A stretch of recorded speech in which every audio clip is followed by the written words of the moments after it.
altitude. Oh, yeah, maybe you should move these so it focuses on me. There we go. Yeah. All right, looks like it says it's live. I think it's live. It is live. Let me pop out let me pop the chat out. So I'll hit this button here.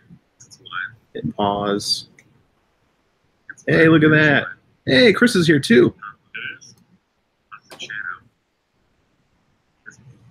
And pop out chat. Hey, everybody. We're still learning how to do this.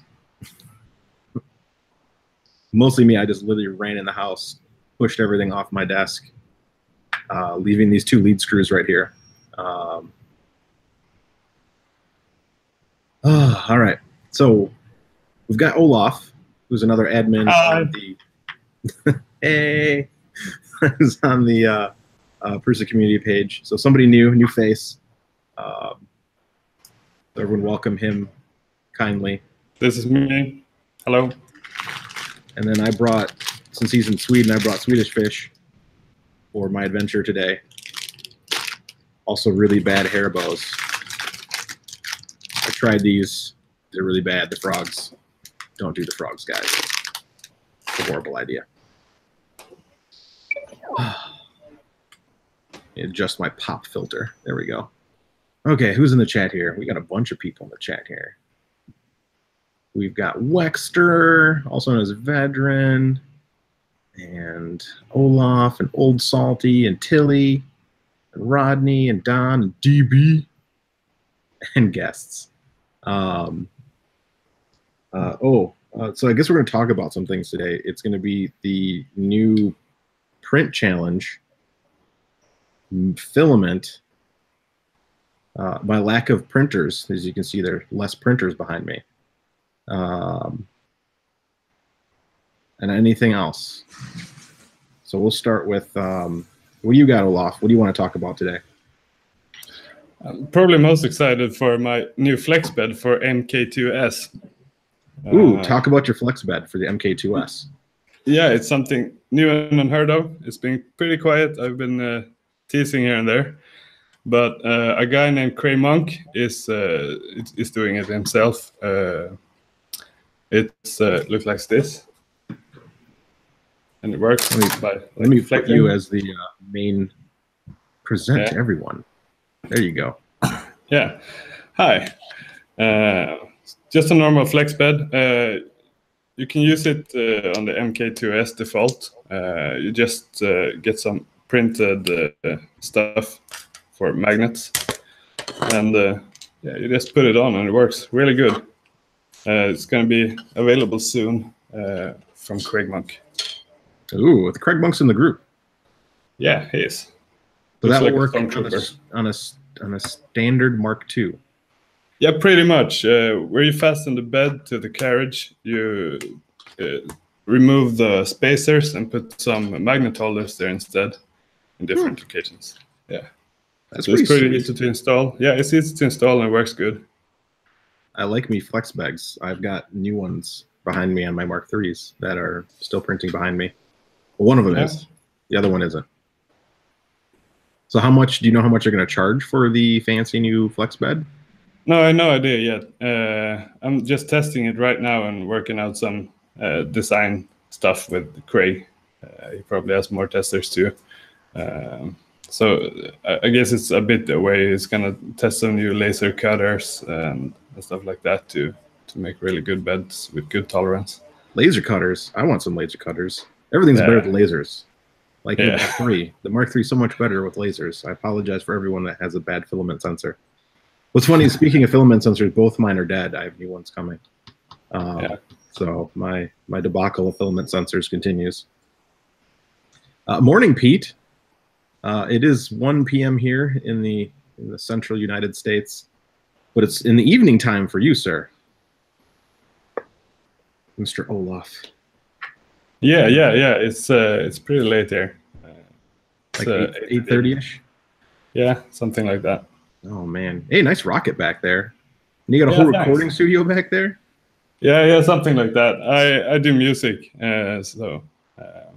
That's what the nose ring is for. Huh? That's what the nose ring is for. Yeah, yeah. All musicians have to have piercings. That's Yeah. what I heard. I mean, it's mandatory, pretty much. So what else you got over there, Olaf? What anything fun besides a print bed? Yeah, did you notice this beautiful filament right here? It looks pretty. Yeah, it's a marble kind of filament, and I actually got it from Matt from Matt's Hub. Matt's Hub, you mean the guy with the filament extrusion multiplier test that everyone uses? Yeah, that guy. So he's going to probably start to distribute filament in Australia. What? I think Pete's from Australia, because this is 5 a.m. in Pete's land over there. He must be somewhere near Australia. Yeah, so you're going to be able to buy filament and not pay more shipping than the actual cost of the filament pretty soon. I'm okay with that. Y'all guys have expensive filament out there in Australia. I know Claire's in New Zealand, and it's like, here's no brand PLA. It's $93.50, which is ridiculous. I don't know. Horrible. So Matt's going to fix all that pretty soon. I approve. And Matt's a good dude. You know, it's probably going to be really bad filament because it's Matt. You know, what's he know about it? He knows how to calibrate the extrusion for it, that's for sure. Yes. It's going to come with a piece of paper that leads to his blog. If this filament doesn't work, follow this test sheet to set your extrusion calibration. I remember when I first got a printer, that was one of the first websites I found. So I had known Matt before knowing Matt, which is kind of fun. All right. I'm slicing a file over here. So let me see here. So this, I can go back to not presenting mode. Stop presenting. Yeah, so this blue Mark III right here, it's not printing at the moment. I just slapped on that's why the Z motors are here. All the motors are now 0.9 degree motors on there. So it's kind of a crazy printer. And the first test print came off. So the very first test cube is very cube shaped. It's very, very smooth. So I'm going to continue testing all 0.9 degree motors on all my axes. So while we're chatting right now, I'm going to go back to Slicer right now and put my top layers back on. I almost sent a printout and I was like, wait a minute, I left the no top layer, no perimeters print still going. Like, no. Yeah, I have a special profile for those kind of tests just to avoid mistakes like that. Yeah, I normally have one, and I was like, wait a minute, I didn't do it this time. So I'm like, let me stop that print real quick, switch filament, because the red filament's really bad for finding out if there's anything wrong with the print. I'm switching to some printed solid silver. So Dave, if you're in the, Dave or Matt, if you're there from Printed Solid, your filament's in this printer over here, the blue one. Hey, Joe, you're supposed to watch this, even if you're at work. That's the rule. I invented that rule. Slice. And then I guess while I'm slicing over here and sending things to my Octoprint, we do have the print contest back. So it's been paused for a while, and since we just mentioned Dave and Matt from Printed Solid, we did pick up a new sponsor for it for the USA winners, which is from Printed Solid. They get a free roll of IC3D, so I guess iced PLA, these threes. Well, if the work command.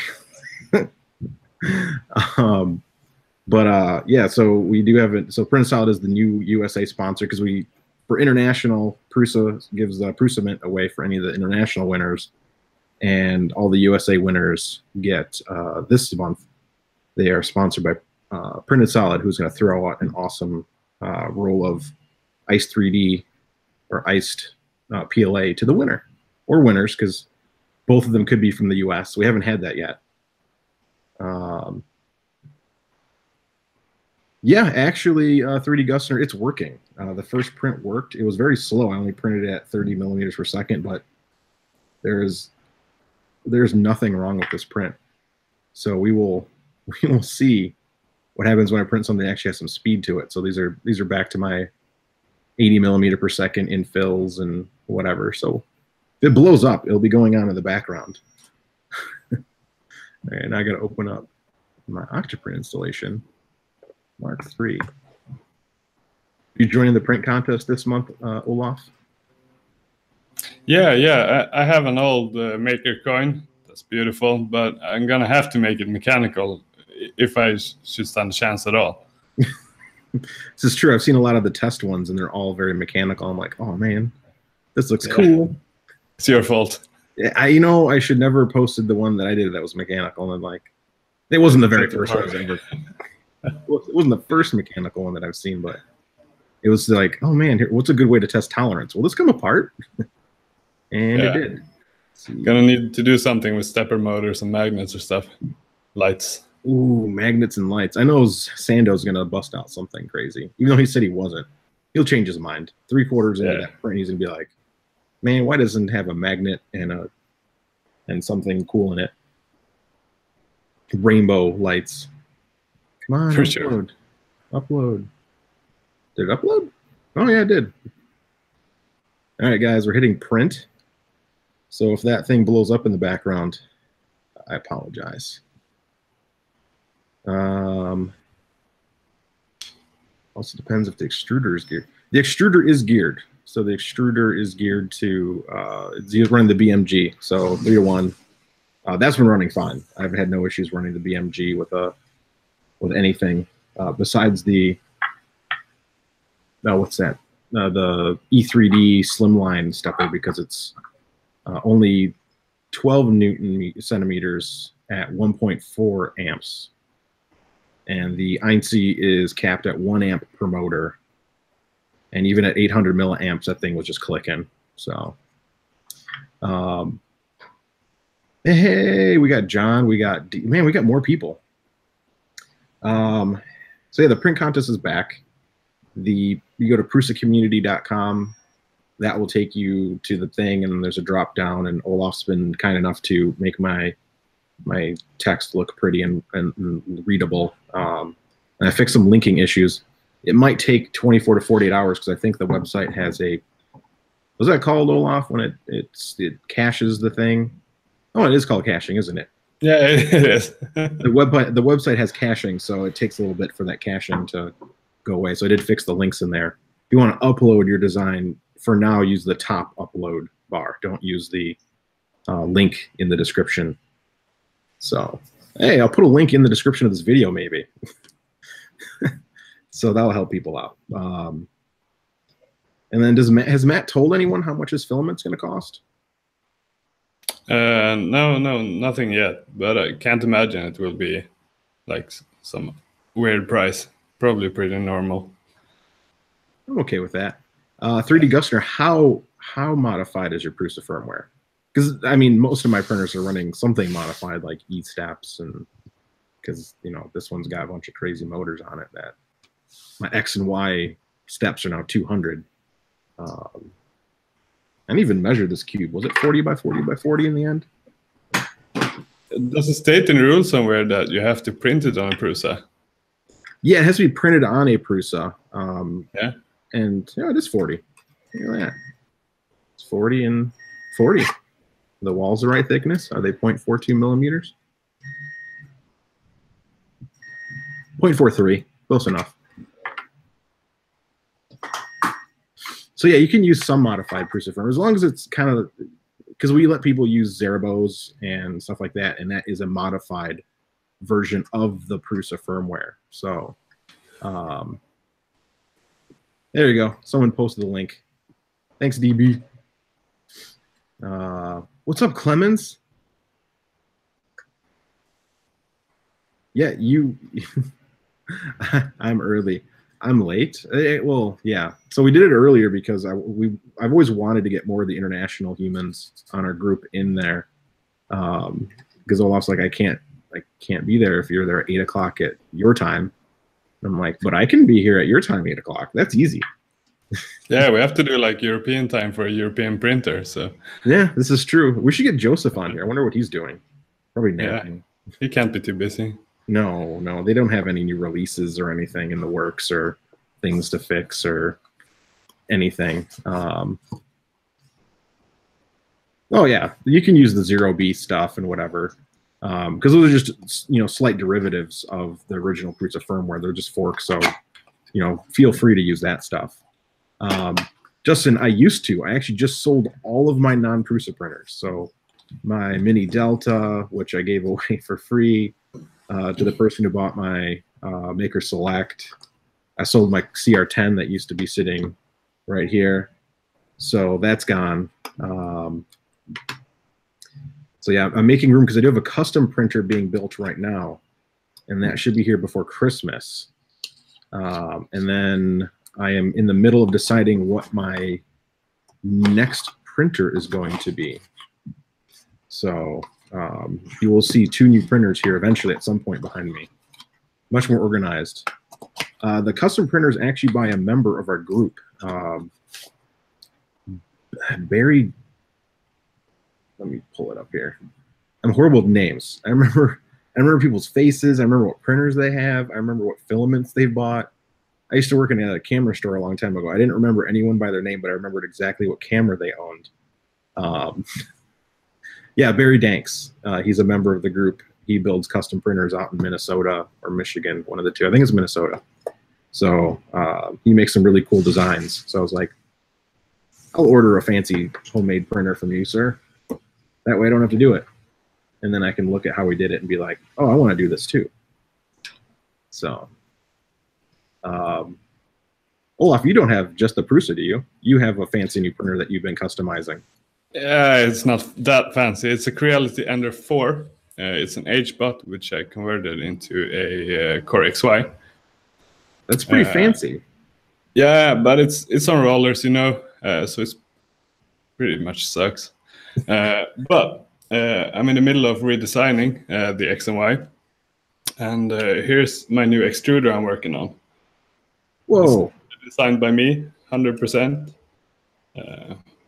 The most glorious part is these belt clamps. They just slide in, fasten them with 1 nut each.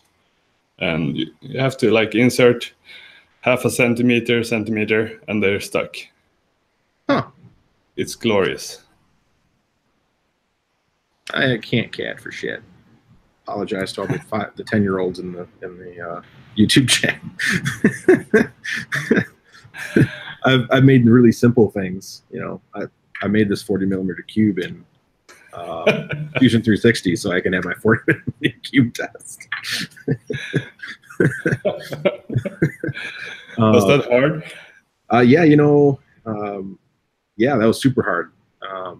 I tried to guess how many rectangles it was, and I was wrong, a couple times. So you did 6 offset planes and. Oh yeah, 6 offset planes, extruded each into each other, and then I had this weird center, and I had to delete. It was horrible. This is why I don't design anything. I couldn't design anything if I tried. I mean, I've done stupid stuff. I can modify other things because I'm like, okay, cool. I can add or remove things I don't like from features if they give me a step file or something. But and then someone said something. Let's see. Someone can CAD, but no, that's Chris. Yeah, I think that's a Chris thing. I don't know any Chris's that can actually design. So that's a challenge now. The best Chris design wins. This rest of this bag of Haribo frogs that taste. I don't know if you ever had Haribo frogs. So they're lemon lime flavored with marshmallow, so like a cream flavor. So it's almost like a really bad key lime pie in a gummy. And I'm not a fan, so we're just gonna set those back over there. Chris, I have seen your fan shroud. It's very fancy. It has many holes. It's very rectangular. But if it works, who cares, right? That's me when I come to that stuff. But Olaf, back to your Ender 4, which if you guys don't know, the Ender 3 is a Cartesian, but the Ender 4 is an H-bot, right? Yeah, it's an H-bot. So it's so for those who don't know what an H-bot is, it's kind of like a Core XY. So basically, it's kind of like a Ultimaker. in terms of how it kind of moves and does things, but it's different. But you It's also like did, a yeah, but you did a flying or a floating motor for the extruder too. Did that work? Yeah, it worked. I wanted to shorten the Bowden, because Bowden. So I decided to put the extruder motor above the printer, and I strapped it in with some rubber bands and stuff so it could move a little bit and give when needed. It works really good. It's a short Bowden, like 20 centimeters or something like that. Man, the things you learn when you hang out with people in Sweden. I mean, they invented cardboard furniture that is functional. But not only that, I've never seen anyone float a motor with rubber bands. And when I saw it, I was like, how does that work? And apparently it works.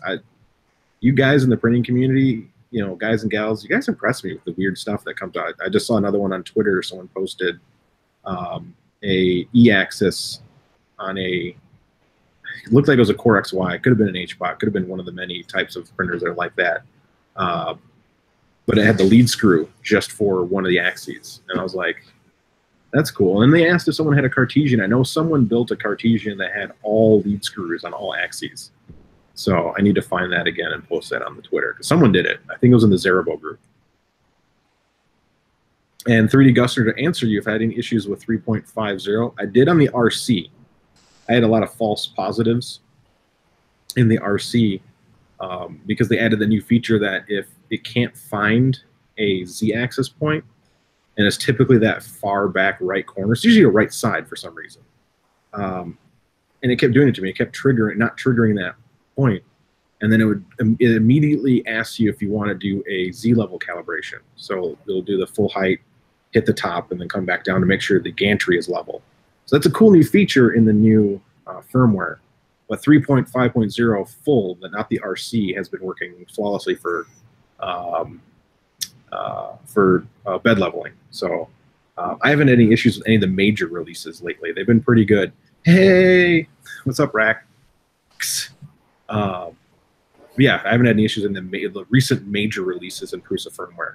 I'm still waiting for them to make a final release of the blend of Mark IIs and the Mark III firmware, because right now the Mark IIs firmware hasn't been updated in, I think, a year. So I know Olaf has been using, because you got Linear Advance 1.5. You have a community build that's like LA 1.5. Yeah, I do. It's working really good. The printer is not making those horrible noises anymore, which it did with Linear Advance 1.0. Yeah, Linear Advance makes the printer work so hard. I don't know how this thing's working right now. It's printing fast now. I can't see it that well, so I'm gonna take a look at the camera. And yeah, no, it's printing fine. There's no gaps in my thing. It is super silent though. Those 0.9 motors, man. Was not expecting that to work. So I was like, because I already had I know everyone's been like, Chris, you've been experimenting with motors. So I've had, the Moon's 1.8 degrees, but I bought a Moon's 0.9 to test on the extruder, and it worked. And I did see better results with it than I did with the 1.8, but for the amount of money, and also didn't print fast. It would definitely be like chugging, trying to print at above 100 millimeters per second, which there's no real reason to ever print above 100 millimeters per second if you just want to print fast, unless you got like Clipper or something like that. But actually, it is louder. Yeah, it definitely sounds like it's chugging along. It's definitely spinning those steps faster.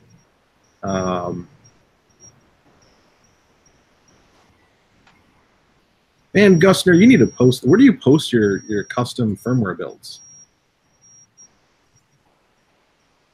And you got Vincent over here. So, Vincent, are you the one who invented the auto rewind spool holder, or are you just fixing a bug on it?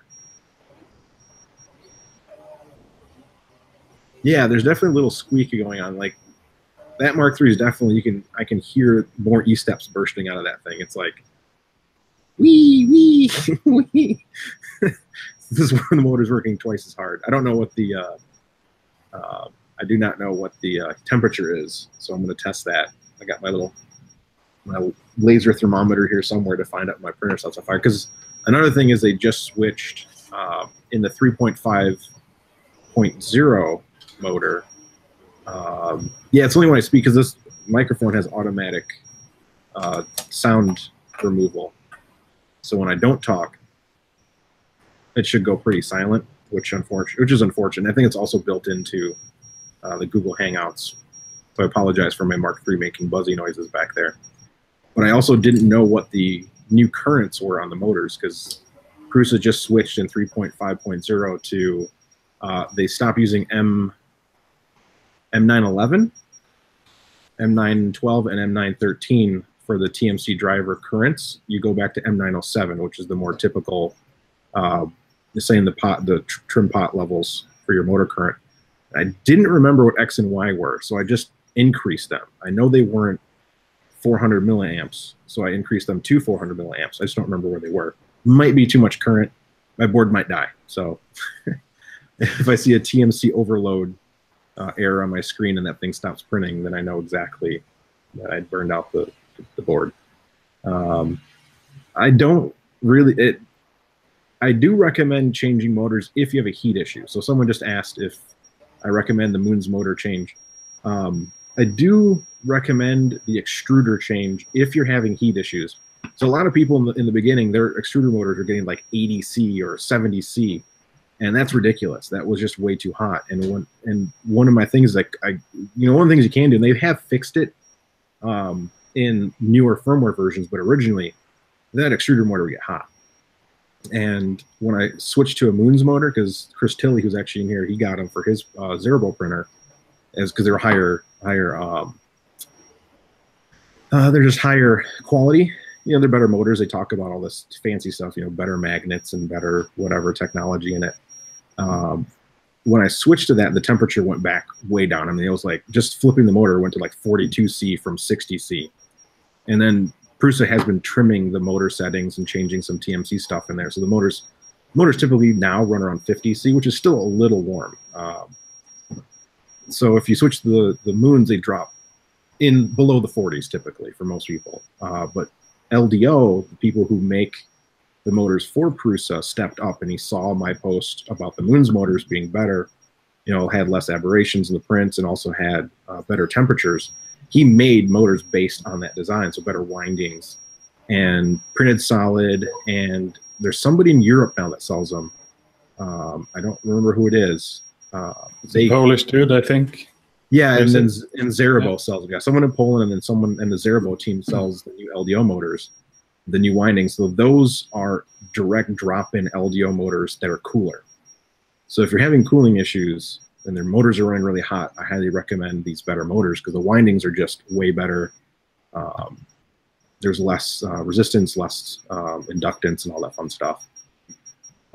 Yeah, Tilly's using a Duet, so he gets an advantage. He can run his motors at full amperage and not suffer the consequences as us lone INC users, because we're capped at a 5 amp limit for all motors and fans together on the same fuse.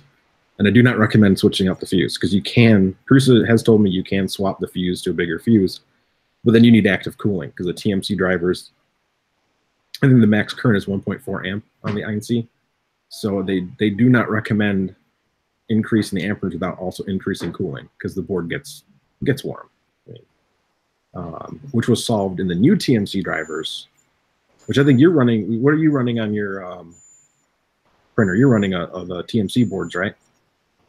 I'm running the 2130s, so the same ones as Bruce is using. Yeah. I'm gonna go 2208 in order to get Stealth Shop too. Yeah, I just ordered those because I just talked to you. Ordered them from who's that guy? See, again, horrible names. Awesome person. I know his face. As soon as I look on my chats, I'll be like, "Yep, that's the guy."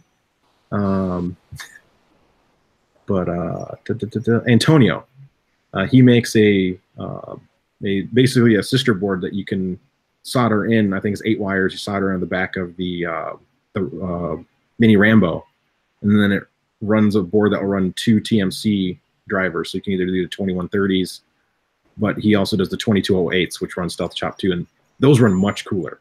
The motors run cooler. The board itself, the chips run cooler themselves. So, yeah, Chris, they do some funky stuff. And that's because TMC, the 2130s, need to have it rounded to a certain value. So they wrote a computational thing. So if you do like 450 milliamperes, it'll convert that 450 to the nearest equivalent proper amperage that the TMC boards will work at. So, and yeah, DBU could use external drivers to run, but I haven't seen anyone mess with the INC yet. And I think I answered all the questions. Your turn, Olaf. My brain hurts. Yeah. Can talk a little bit more about Matt's filament? Yeah, does it? Did he send you a box?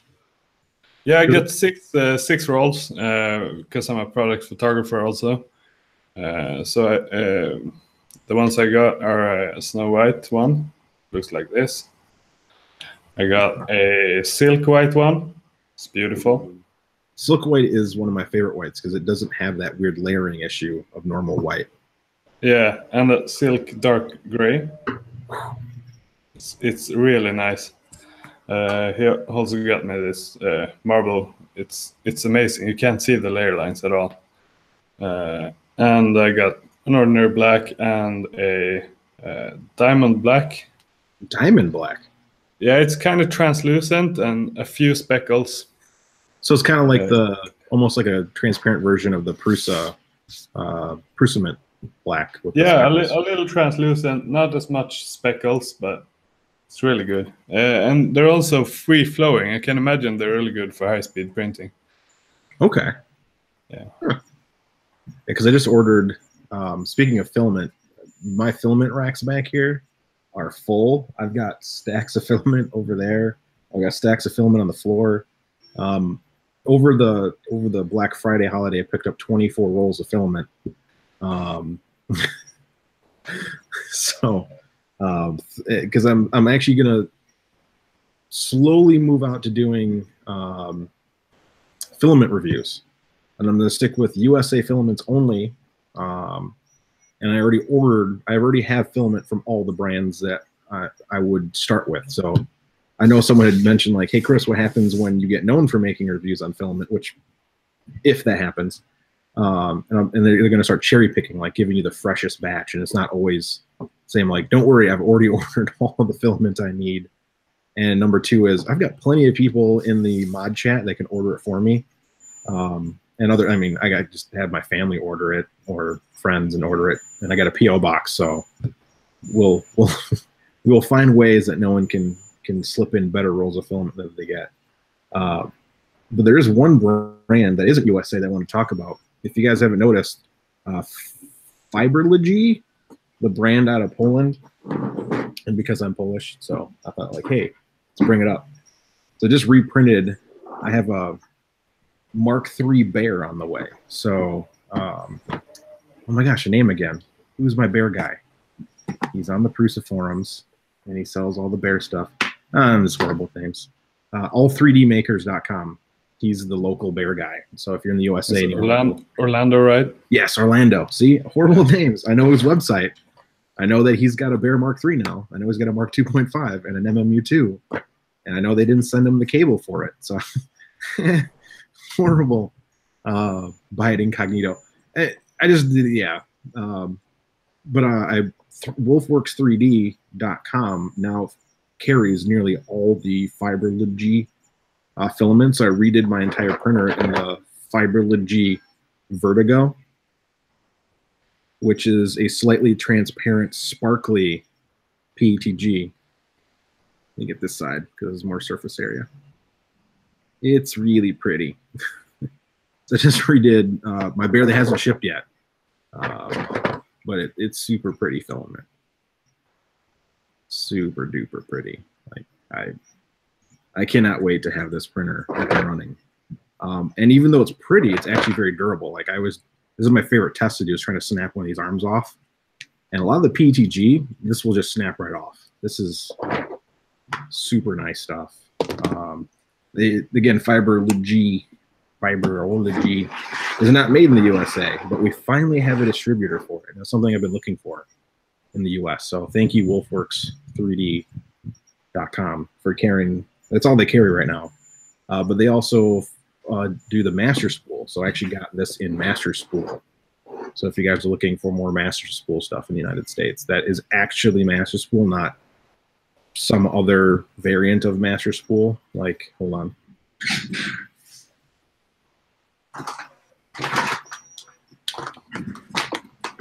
So if you didn't know, Amazon sells 3D Solutech master spool filament. It's not master spool. It won't fit on a master spool spool. It has to go on a 3D Solutech master spool. I think this is the silver. Yeah, it's the silver. So this is the Anycubic master spool. Thank you, 3D Gusner. The hole doesn't even go through the center. I think they've changed it, but it has a bunch of Anycubic logoing on it. So it works. It has a cardboard center, which is really nice. So it keeps it, keeps it from unspooling during shipping. But if you do want 3D Solutech master spool filament, because it is only like $13 a kilogram. Yes, they are kilogram master spool spools, and they're like $13 a spool on Amazon right now. So if you want something better than Amazon Basics, I'll say that 3D Solutech makes good filament, even though they're not American made, just some Chinese rebranded filament. They have good colors.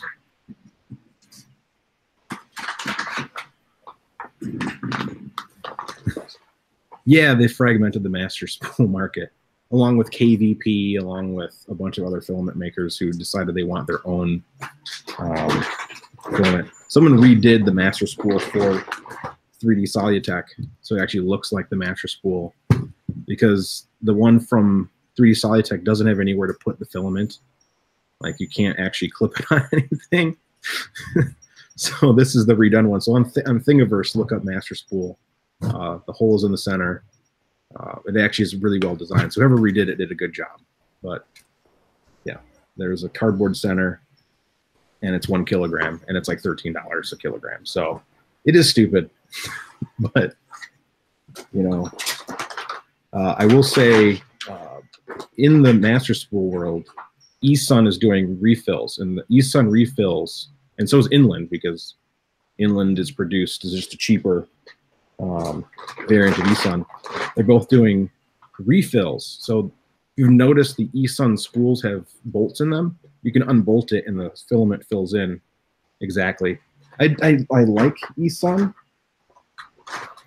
but I prefer to support USA brands. I think eSun makes great filament. I've had some issues with their filament, like color consistency through rolls and stuff like that. I just did that on I think I just posted a video of that. I did the Master Sword reprint. Thank you, 3D Gusner. It was pretty inconsistent, the silver, and I've had it in a couple rolls where I'll print something really big, and you can tell the colors change from the beginning of the spool to the end of the spool in streaky little sections. So it's not bad. I think for the price, it's actually really nice filament. But I found my replacements for it, so I'm slowly replacing it. But you can take apart their little clear spools, and I have them spools over there. I just can't get to it. Their desk is in front of me.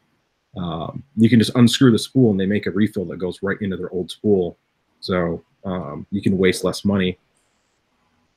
And then, who else is it? 3D X-Tech will be coming out with a similar spool where you can unscrew it and do refills, but their refills will fit original master spool.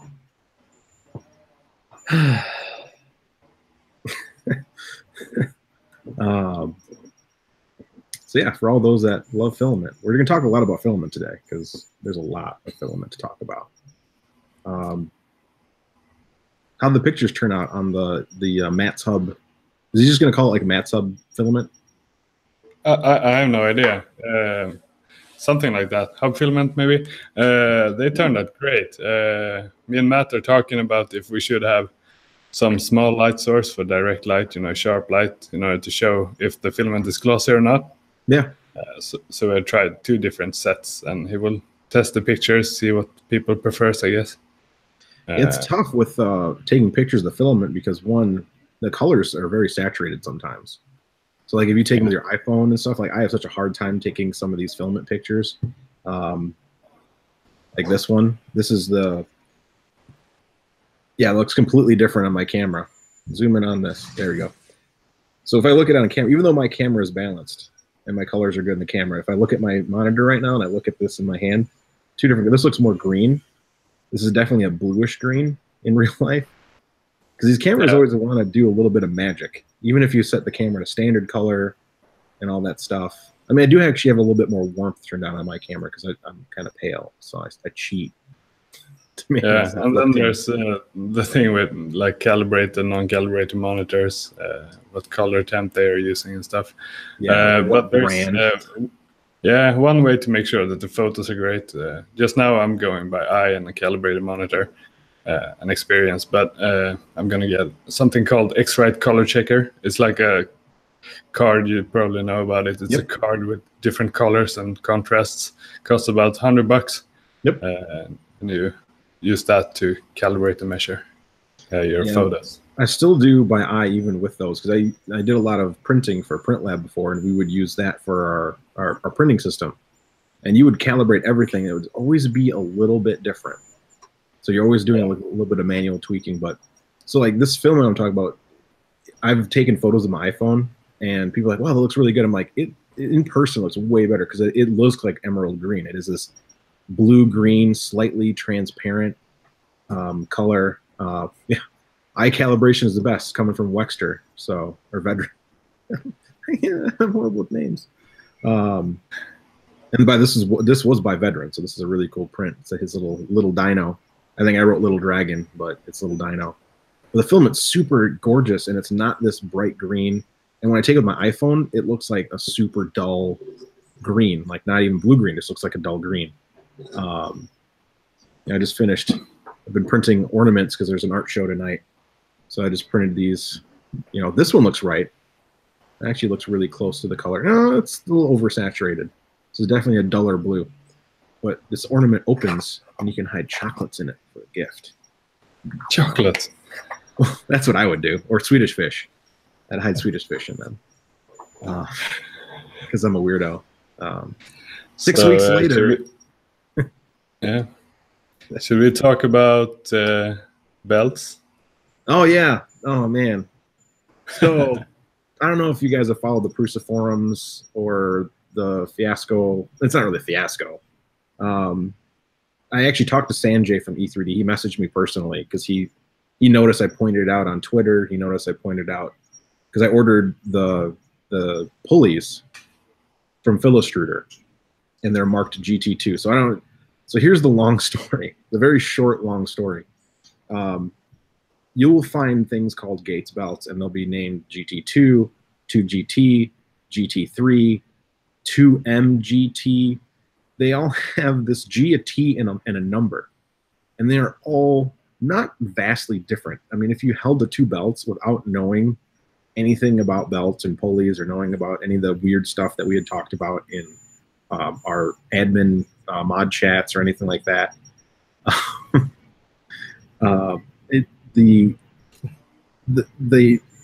they look almost identical. I mean, hold on.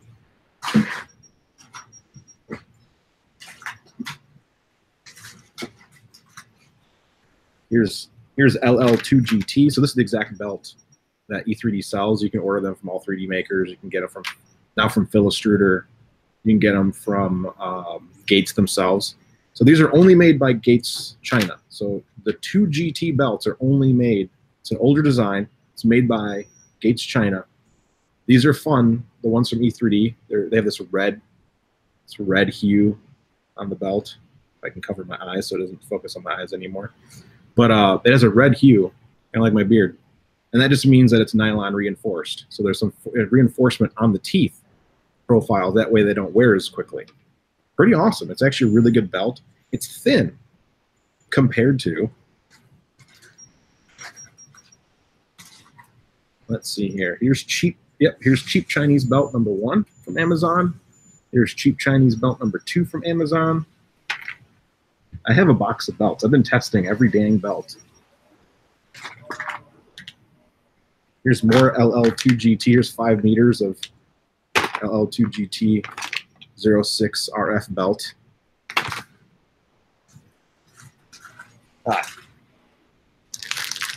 Here it is. GT3, also known as 2MGT06. Here's more belt. I've got belt, man. I mean,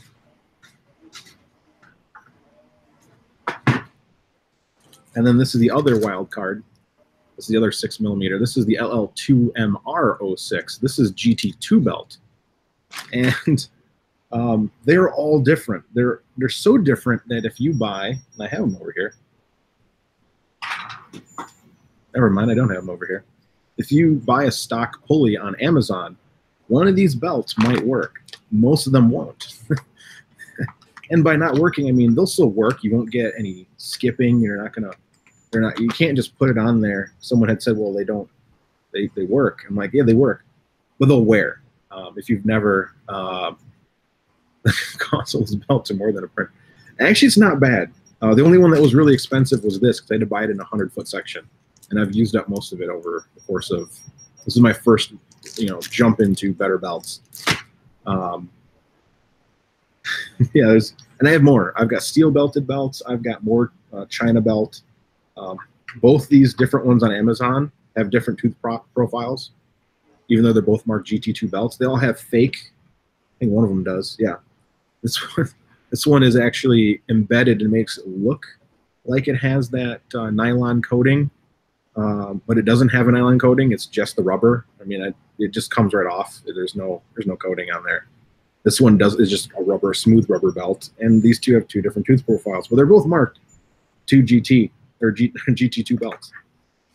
So what happened was E3D got belts in, and they got this belt in, this LL2GT RF belt, and they marked it on their website, and Extruder, who's their U.S. distributor, marked it as GT2 belt. And I was like, they're not. I mean, if you open up, they have a picture. I even posted it.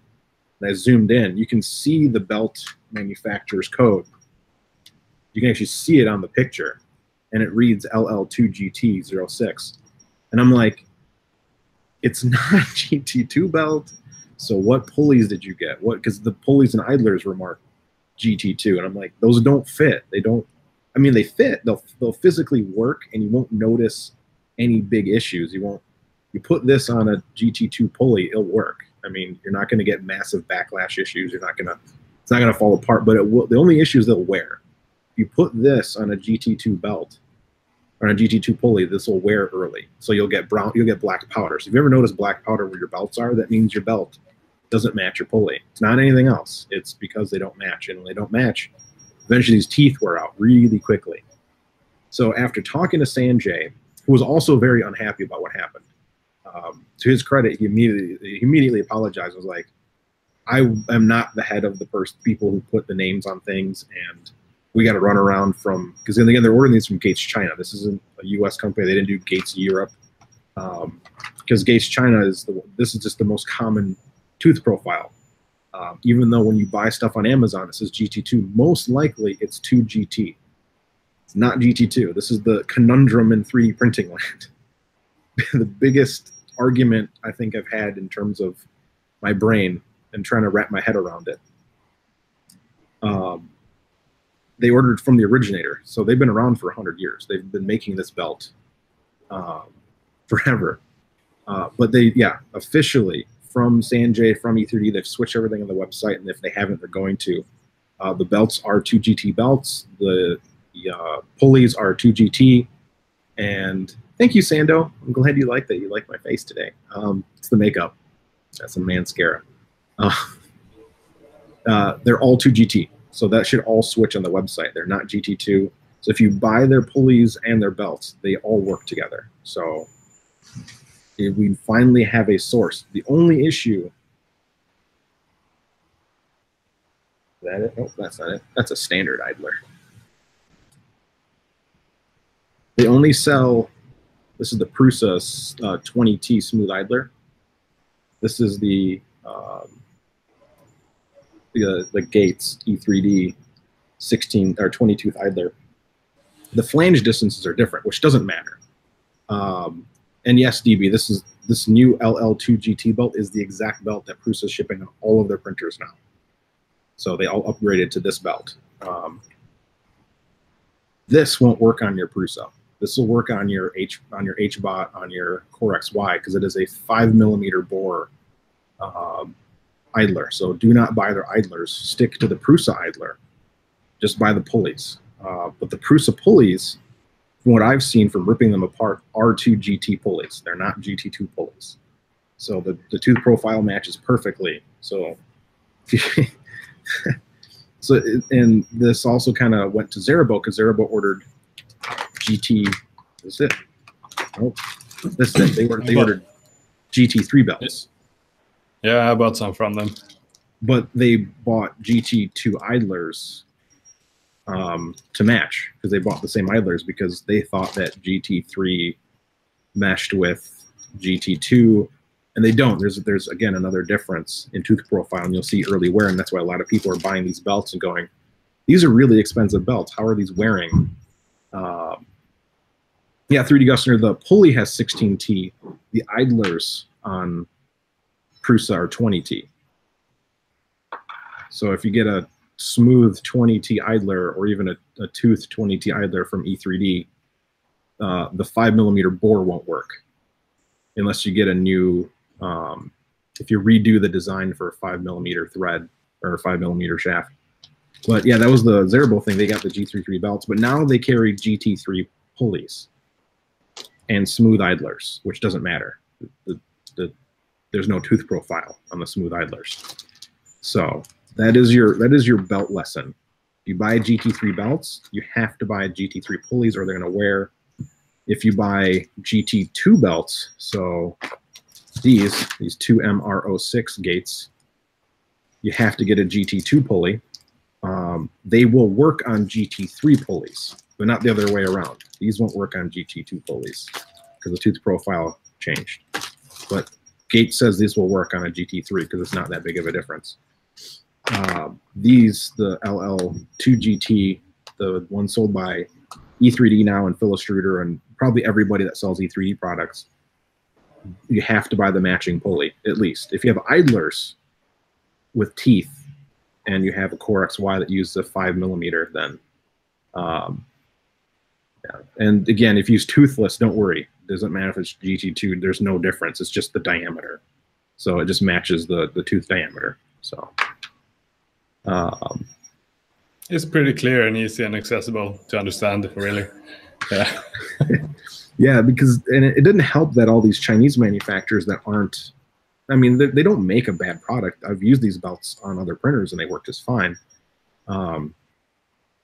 What they did was they made it confusing because all they did was copy the originators. Gates invented and named their product GT.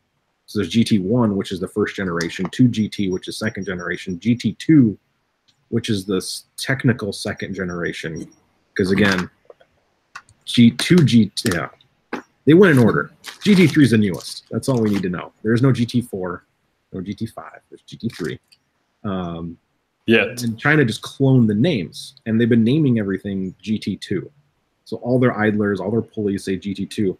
They might be, but I've ripped apart about 6 different Amazon idlers and pulleys, and the tooth profile matches 2GT. They do not match GT2. So if you have the LM2R, you actually have physical GT2 belts. They do not match. And you know they won't match because in about a month you'll see black powder from where your belt has been wearing.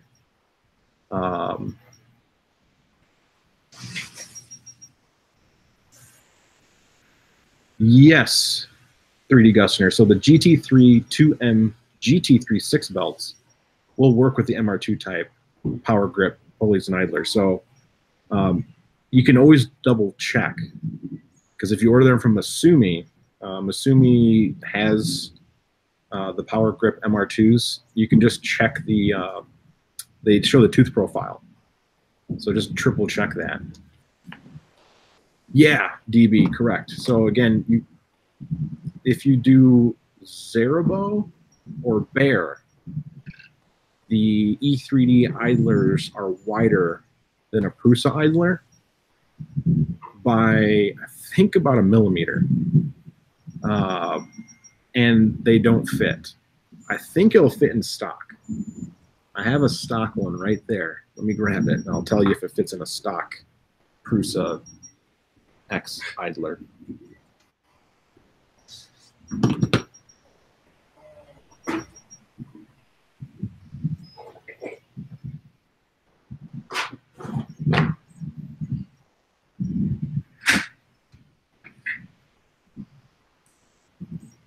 All right, so this is a R2. I think they're at R3. And ooh, it doesn't. Yeah, no. It fits by to wedge it in there. So no, don't. Yeah, it won't fit over the little hump. No, that won't turn. I got in there. I don't know how to get it out. So yeah, the E3D ones will not fit in any of the Prusa stock idlers or the Bear idlers or the Zerabo idlers. So if you have a Prusa, an original one, running, I don't know if it'll fit in Haribo mod, but it won't fit in any of this. So it is just a millimeter too wide, and it is catching. The monkey turnip. That is the coolest name. I didn't know monkeys like turnips. That's cute. Let me see if I can fix this. How's your collection of belts looking, Olaf? Do you have a collection of belts like this? Yeah, no, sorry, not yet. I would love some, but those Gates GT3 power grip are so damn expensive. So they are not cheap, and I bought way too much of it. Well, I found a U.S. manufacturer that sells it really cheap. I can buy. How long are these? These are the 1,164 millimeter ones, and these end up being like $6 a pop for that much belt. So I just ordered 5 of them. So I spent like $30-something. I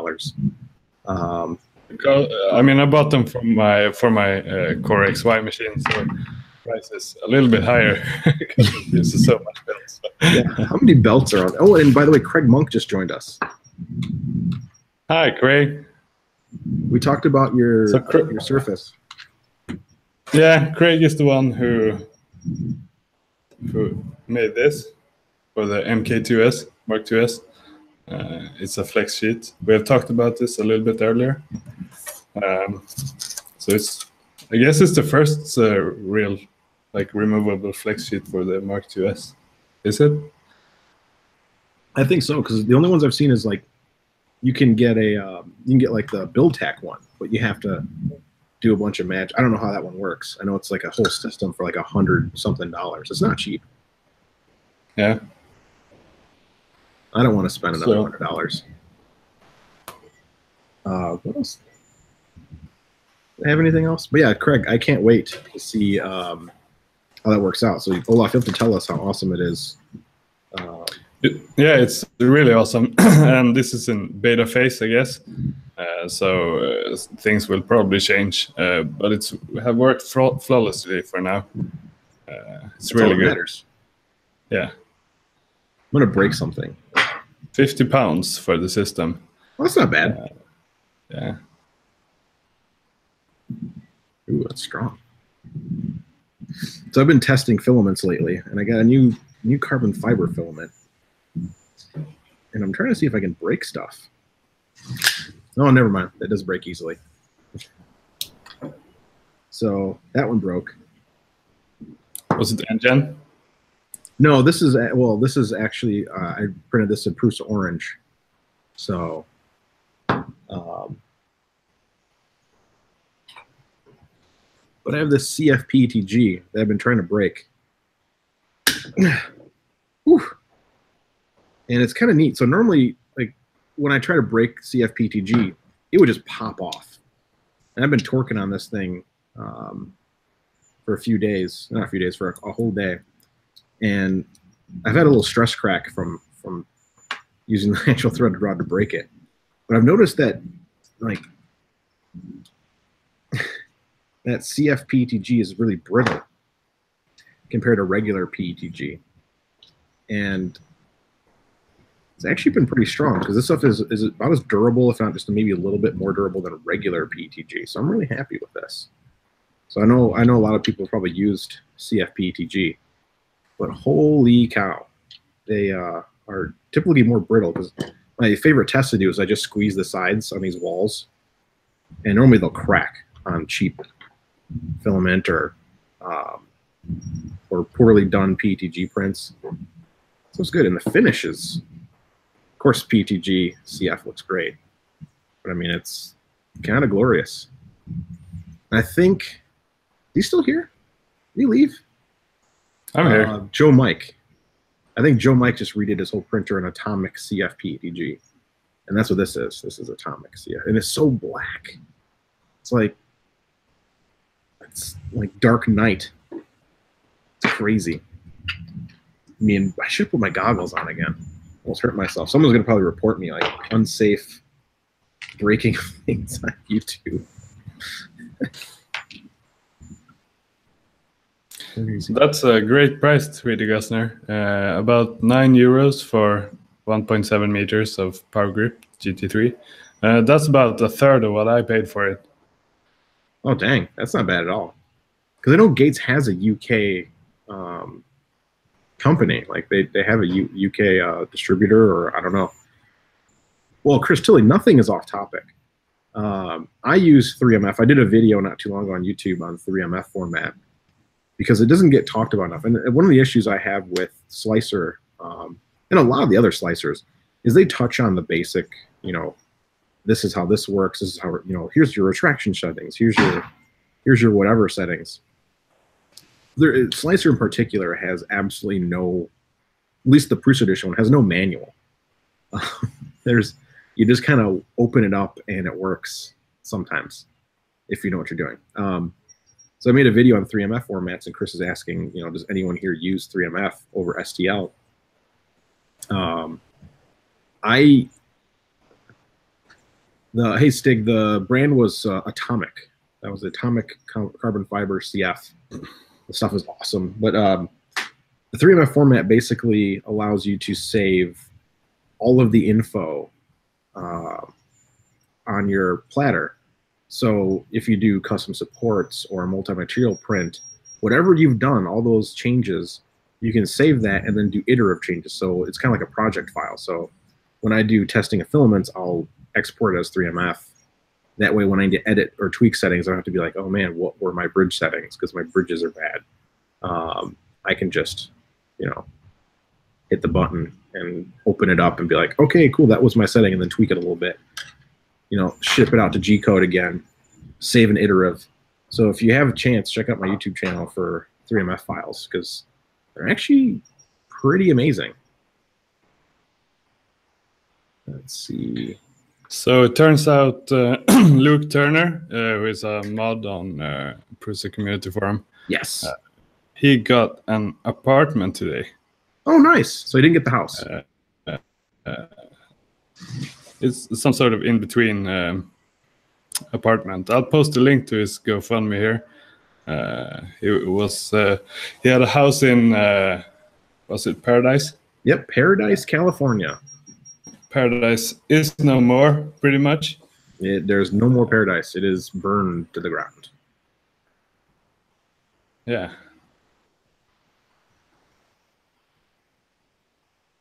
We're all reading the chat at the same time.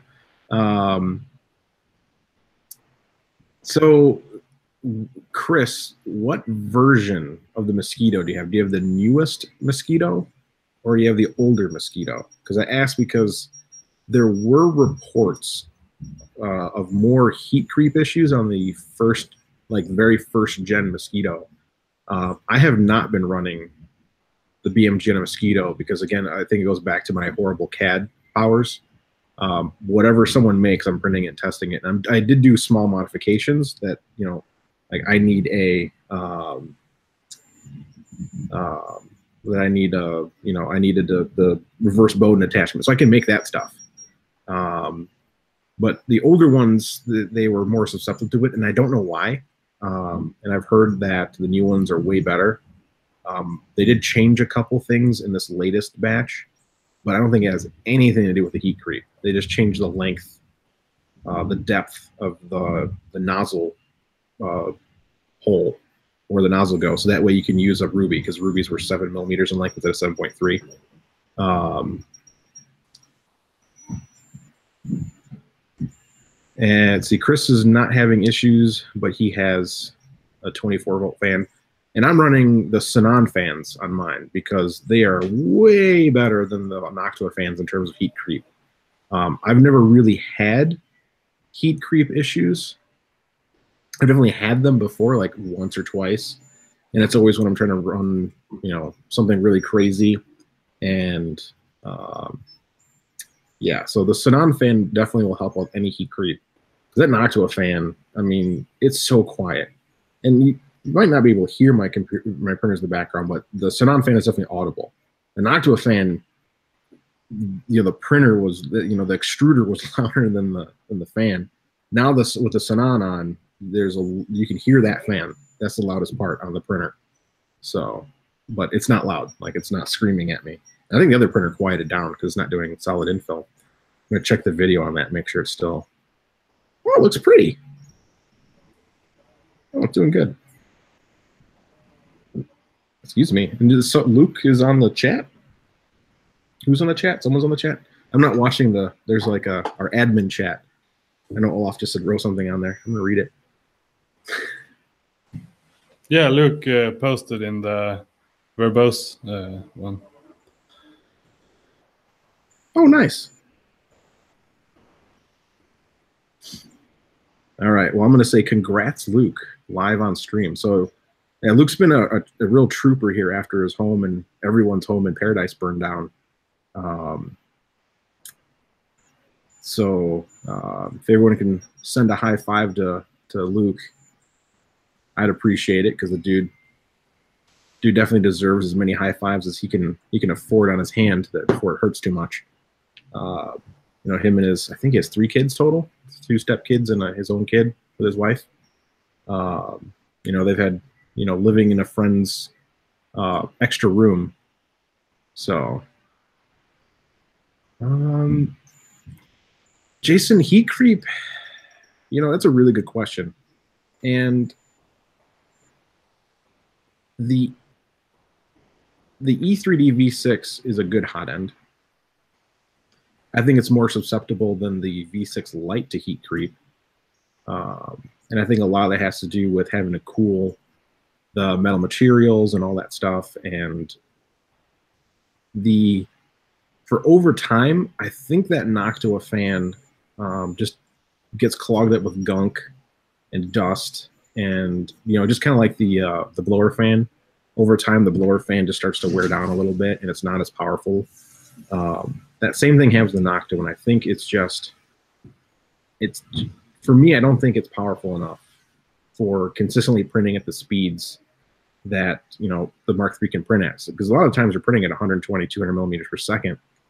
And when you're doing retractions and a lot of little tiny retractions, it just seems to gunk up that hot end. And I've tried to help a ton of people through it. And, you know, having a correctly built E3D V6 helps, and also having a lot of cooling helps, because the cooling is the number one. You shouldn't get heat creep if the cooling is enough. I mean, if it's adequate, it shouldn't have heat creep. To me, if it's having heat creep, it's not enough cooling. And yeah.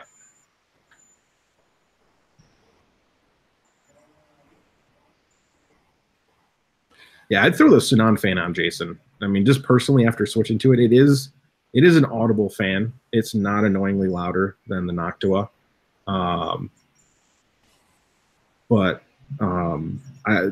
I have had my best prints since switching to it, and I can do tons of little tiny retractions that normally I think would have gunked up my printer, especially at smaller layer heights.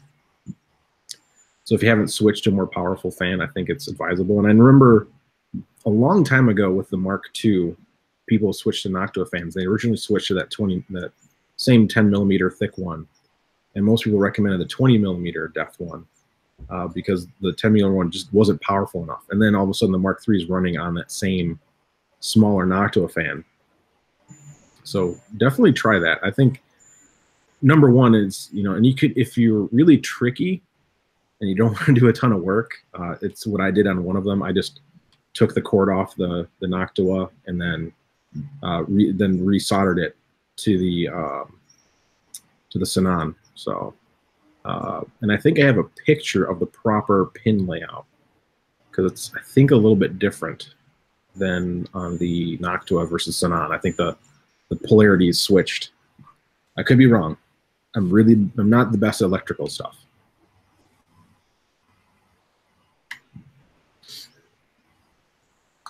Chris, the Sanan I got was the one that was 7,000 RPM.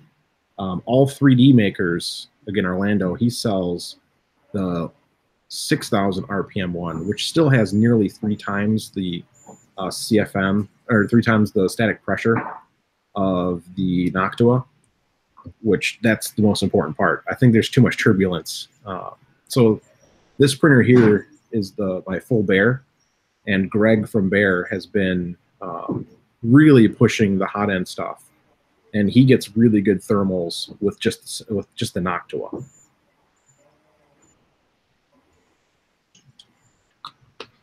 I don't have the.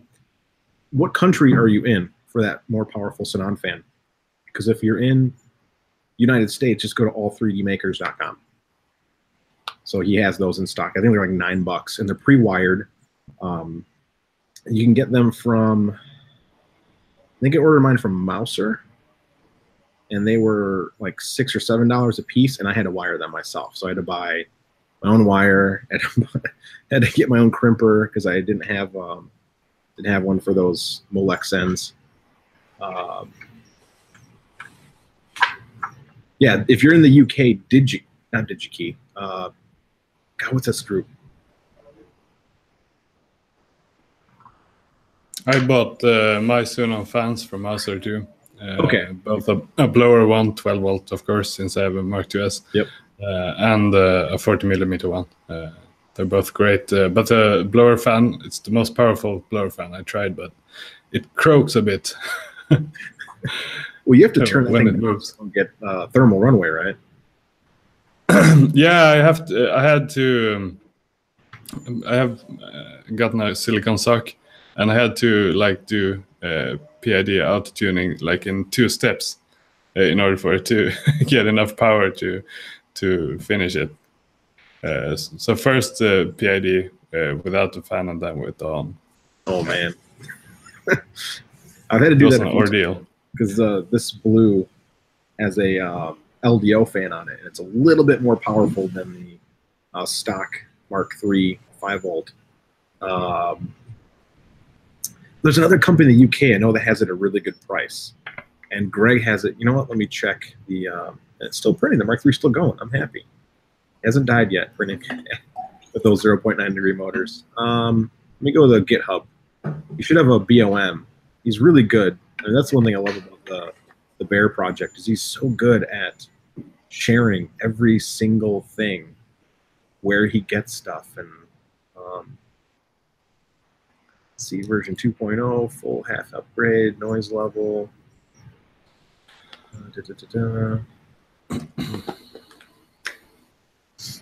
So Tilly asked about earlier on about doing 0.9 degrees motor on all axes, and if the steps would bog the 80 mega down. What's your experience with that? Oh boy. So he's probably correct. We talked about motors actually the other day. So let's explain first the science behind stepper motors and how they work with a printer. I could be wrong.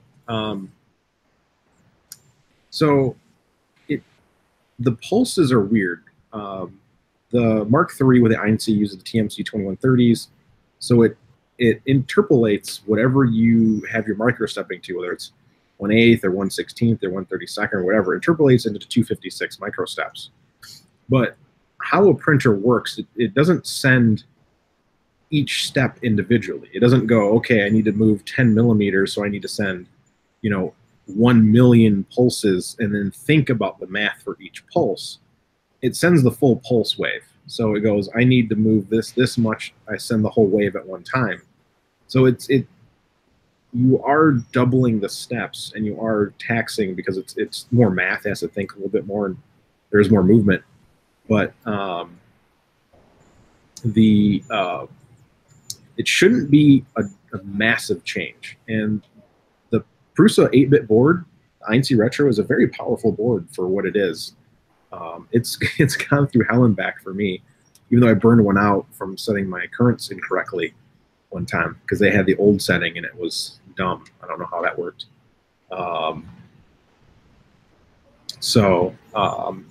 Yeah. I think it should be able to handle it. It's printing right now at 80 millimeter per second perimeters and 120 millimeters per second infill. And from my video that I can see, because I can't actually look back there very well, the print looks great. It looks super smooth. So I think it can handle it. And it's running LA, so it's running linear advance as well. So everything's going. We've got fans on full. We've got crash detection on. We've got RPM sensing on the fans. We've got a BMG 3-to-1, so running my E-steps at 860 E-steps on the extruder, 200 E-steps on the X and Y, and I forget what the Z, I think went to 800. I forget. And it's working. It's not yelling at me yet. Will it continue to be working? I don't know. Will it? And it's not a very complex print, so if there's a lot of, if I throw in a model that has a ton of complexities, that'll really do it. But I just want to see if it'll work. So my next print will be definitely a high-res model to make sure it's just not a goof. But I am not an expert on boards. I am a hardware guy, but not that kind of hardware. I know the board does stuff. It makes it go boom. But I mean, if it works with your setup now, it should definitely work with something like Clipper, right?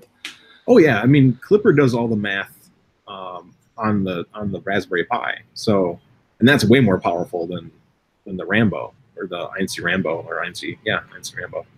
So it'll definitely work on Clipper. So if it doesn't work here, I don't want to because it's a lot of work, but I can set up Clipper on that and see if it'll work better.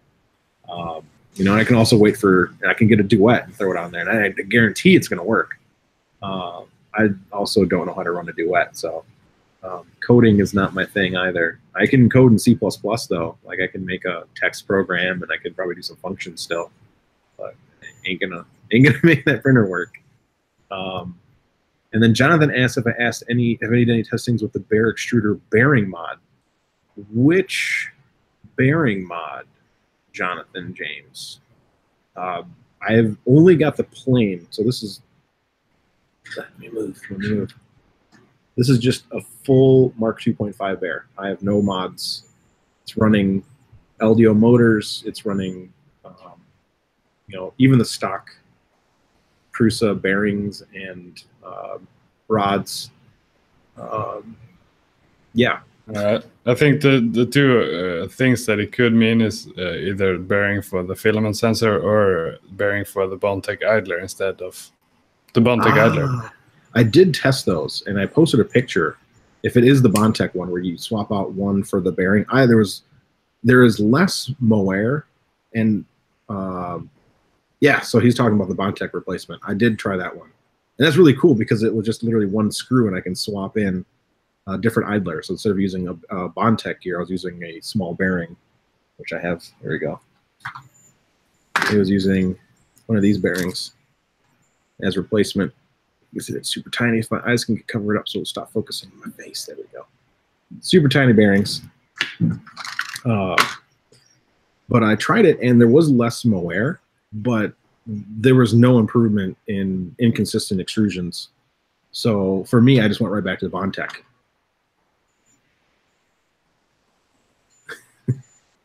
Yeah, I think Greg also talked about the tests with the bearing being kind of inconclusive. So I think it's going back to using double Bondtechs. Yeah, so the reason the Bondtechs, again, we've had this discussion in the mod chat, the Bondtechs aren't the actual reason why we're having inconsistent extrusion on Prusas and most printers that run Bondtech. Because people are like, I have Bondtech and I don't have inconsistent extrusion. Well, every printer has some level of inconsistent extrusion. You know, ones with rigid frames and gearing and, you know, really light tool heads, they're going to be the most immaculate. The reason the Mark III and a lot of printers do have inconsistent extrusion with the Bondtech is because that Bondtech was 1-to-1. What happens, and I think I explained this in a post, is when you're extruding and the Bondtech is pushing the filament in the heat zone inside the hot end, there's two pressures forming. There's a pressure that's pushing the filament out, and there's also back pressure that's pushing back out, because pressure wants to go in every direction. It's a tube; it has to go up and down. And when you're extruding, there's more pressure being pushed into the nozzle than there is room for, or that the extruder can extrude at. So there's always back pressure. Well, when you have a single bearing or you have a Bowden, there's room for that back pressure to go. So the Mark IIs had less of this inconsistent extrusion, you know, because it had a bearing and a hob gear, which wasn't gripping very hard. So if it had to go backwards, it could go backwards. There's room. Same thing when you have a Bowden. When you have a Bowden, you have, like, the people are like, well, my CR10 doesn't have inconsistent extrusion. It does. I bought a CR10 just to test, and it has inconsistent extrusion. It's just different. It looks different, and there's less of it. Oh, mailman's here. The dogs are going crazy. That's a weird sound.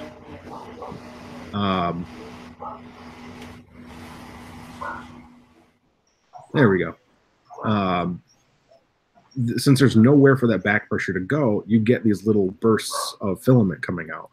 And there's nothing we can do. You can put that gear on there, and it makes it better. But what does work, and why people still say that the Bondtech doesn't cause inconsistent extrusion, is because most Bondtechs are set up as a 3-to-1 gear ratio. And this allows for much finer movement in the gearing, so you get less inconsistent extrusion. So I hope that everything moves to geared extruders again. One, you get better resolution. I mean, there's just huge benefits going to gearing. Scale Extruder was the first one to really do that for the Prusa, and it was an immediate result change, but it never removed inconsistent extrusion. It made it a lot better. I mean, there's a lighter tool head altogether. I think they saved like 200 grams off the tool head, and it's 3.5-to-1 gearing, so you get much smoother extrusions and retractions. So Bondtech isn't the actual issue. It's not the scoring on the sides. It's not all that stuff. It is literally the fact that once that Bondtech is gripped on that filament, the back pressure is nowhere to go. So it has to go out the nozzle. And that makes it, you know, pulse almost at the same rate that you're pulsing. So switching to a 0.9 degree motor would be better, because the pulses are finer. The movement is smoother. Going to gearing 3-to-1, you know, the die's design as a 5-to-1, 6-to-1. So, or even going to Bowden. That's when people were showing their, remember when the first 602 issues came out, people were like, my MMU1 looks awesome compared to your MK2 and my Mark III prints. It has a Bowden. Of course it's going to look good. There's room for those back pressures to go. Excuse me, besides out the nozzle. So, yeah, Bondtech, technically Bondtech's not the issue. The issue is these hot ends are not capable of handling back pressure. And we're never going to, I don't think we're ever going to see a hot end that is capable of handling back pressure, because where's it going to go? You put ports in it. As someone who came from an engineering background, I'm not very good at engineering, but I'm not thinking, I can't visualize it in my head. Like, how do you reduce pressure in a metallic, you know, set system? And the only hole is, you know, back out to the gears or down out the filament end. So, but despite that, there's huge news about, on the topic of Bondtech. Yeah. And that is Martin Bondeus. He's from Sweden, like me. He's doing a full extruder body extruder for Mark III and possibly Mark IIs. Yeah. Yep. It's a BMG Bondtech extruder. Custom made. It looks cool. SLS nylon. Yeah, so that way you can, if you ever get a melty part on your SLS nylon print, it's because you did something wrong. You set on fire. Because that SLS nylon is really good. It will not warp like ABS. I mean, ABS hardly wants to warp, but like your PETG, you know, stuff like that. Danny, Danny just said that he had inconsistent extrusion, then he didn't have any. Then he realized he needed to tighten the grub screw every once in a while. That would, you know, that would do it. And then someone asked me if I did a, someone asked if I did a TPU profile, and I'm like, I have not done one because Paul Park and a couple other people made way better ones.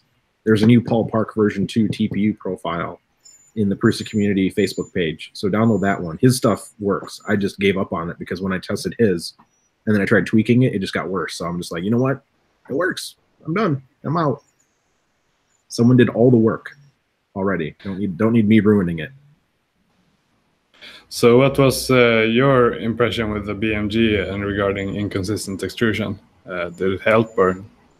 Well, what it did was, so again, you will never remove inconsistent extrusion because there's always going to be something changing. I mean, it could be you know, a draft in the room. There could be wind. The bed flexes a little bit. You know, your extruder needs to be. It cannot move even a micron in any direction, because if anything moves a micron or you know, a little bit more, 2 or 3 microns in any direction, up or down, you know, even your z-axis doesn't, you know, it decides, you know, it's going to be off by a micron. You're going to see an inconsistent extrusion. One layer is going to be flattened and, you know, stick out a little bit more. The filament needs to have no variance. So there's no physical way to get rid of inconsistent extrusion, but we can lower that. So when I switched to the BMG, it didn't remove it. And I have a ton of prints. Let's see. So gray is always a good color. So let me focus on it. Get away from my face. So it's like shiny smooth. It's ridiculous how shiny smooth this gray is. If I turn it just the right angle, you can see a little bit of the bumpiness. Now, it is way better than it ever was. But when you look at it straight on, you look at it in not, you know, I just have overhead lighting here. It looks amazing. And the inconsistency is on a full layer length. Versus on the original Mark III, a lot of people are like, what is this weird issue I'm getting? And it was very bumpy. It was almost like it had this repeating bumpy pattern on the Mark III, which I think you started noticing it on your 1-to-1, because you had the BMG, you had the Bondtech Mark II body with just the gears in it. Yours also had that kind of bumpy look. Yeah, I got it. So, you know, like I have this Marvin here, not Marvin, Phil. The Phil is, oh, I hate this. I gotta turn the eye focus. I mean, it's ridiculously smooth. I mean, you know, if I put it in the wrong angle, you're gonna get like a little bit of nonsense on it. But it is so much better because it's the full length. It doesn't look like a weird pattern. It just looks like, you know, that filament wasn't exactly, you know, plus minus 0.2 right there. So,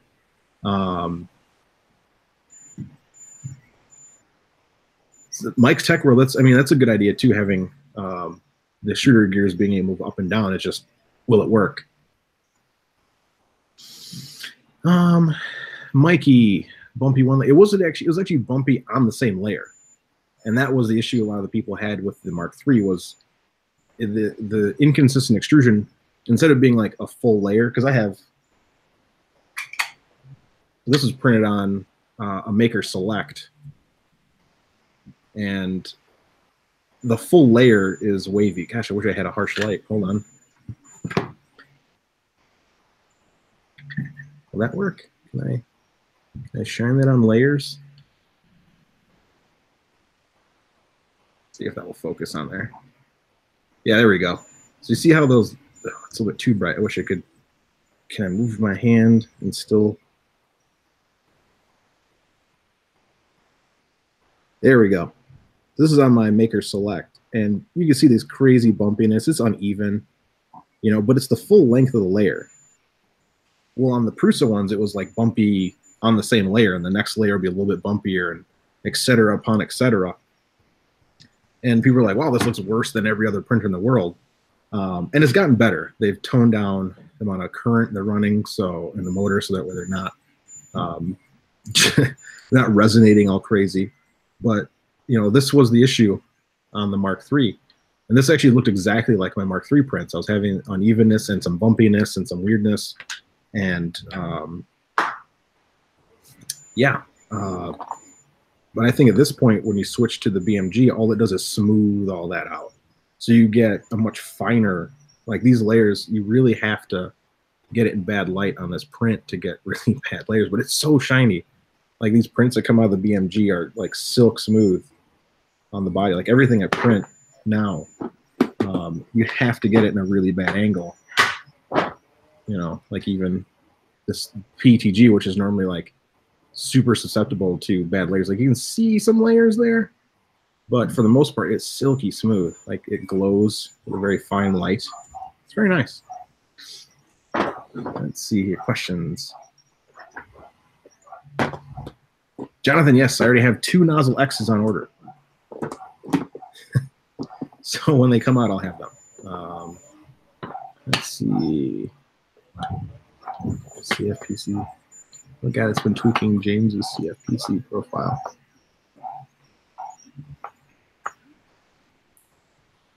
Well, I commend you for working on that CFPC profile. PC and me have not been a happy friend.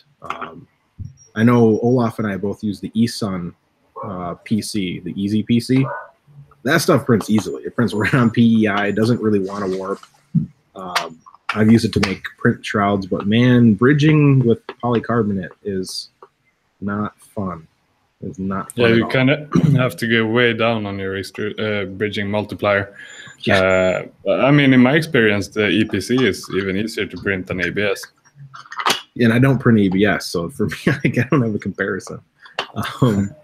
Yeah, bridging was, even with the EPC, I'm like, I'll just use like a regular, I'm like, okay, I'll use normal bridging numbers. And I need to sit there and tweak bridging. Like it took me 4 or 5 prints to get bridging.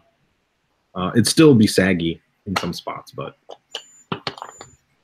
whatever. I can fix that with a hot iron or snips. So 2 sets of the gears on the movie too. Oh, Brian. What's up, Brian? What's up, guys? Can you hear me? Yeah, Mr. No Video over there. What did I miss? Everything.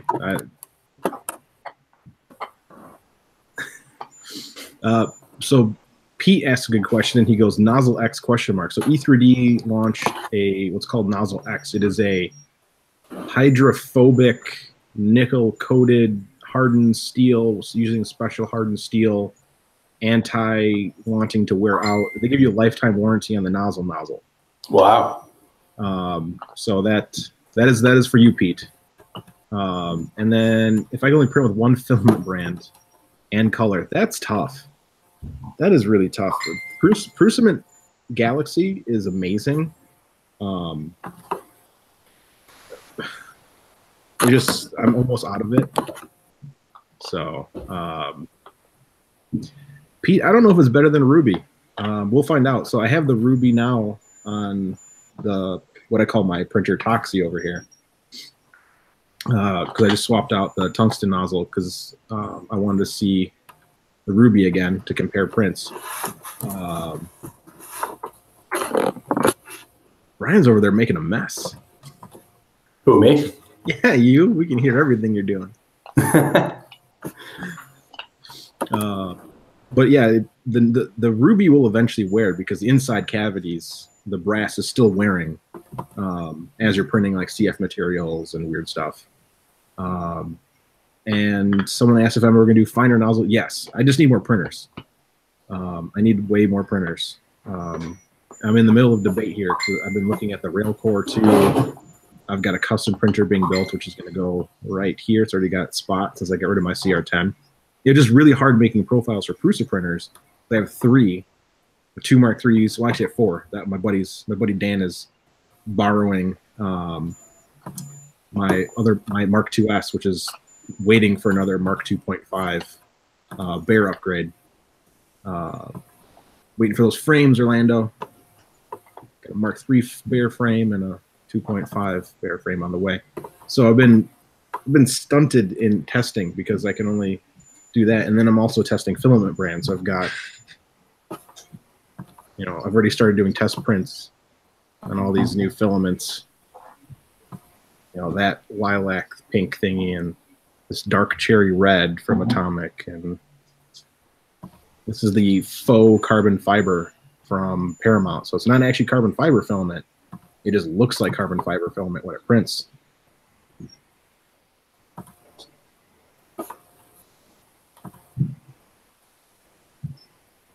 And here's the printed solid. So I've just been printing nonstop, and I'm running out of printers to do it. I think Nozzle X is $20 US or 25 or something like that. And Mickey, guys, I promised an off-topic post would say hello, Prusers. Hello, Prusers. That thing. And yes, Pete, that is a Toxic Avenger printer. All it does is print really gunky nylon and CF, PTG, and weird stuff. Yeah, the price is really good on the new nozzle. Olaf, you have a hardened steel nozzle, right? Is that what you're running? I have the Micro Swiss twin clad. That's right. You're a Micro Swiss man. It's perfect. And you don't print much on the glow in the dark or CF. No, nothing like that. I think CF would trash it pretty quickly. Make short work of it. It's not bad. I think I got a few prints off of mine. This says it can handle it to some extent, and it did. It definitely was better than the one brass nozzle I printed. I printed like a small print like this in CF, PTG, and it was like the next print I tried to print with was just like, you're going to be way over extruded. Yeah, I'm not sure if it was because of I actually printed a 50-gram sample size of carbon fiber PLA on the first twin clad nozzle I got, and the plating came off pretty soon after when I did a cold pull, like the whole thing. So I got it replaced, but since then I'm not gonna do that. I'm waiting for a perfect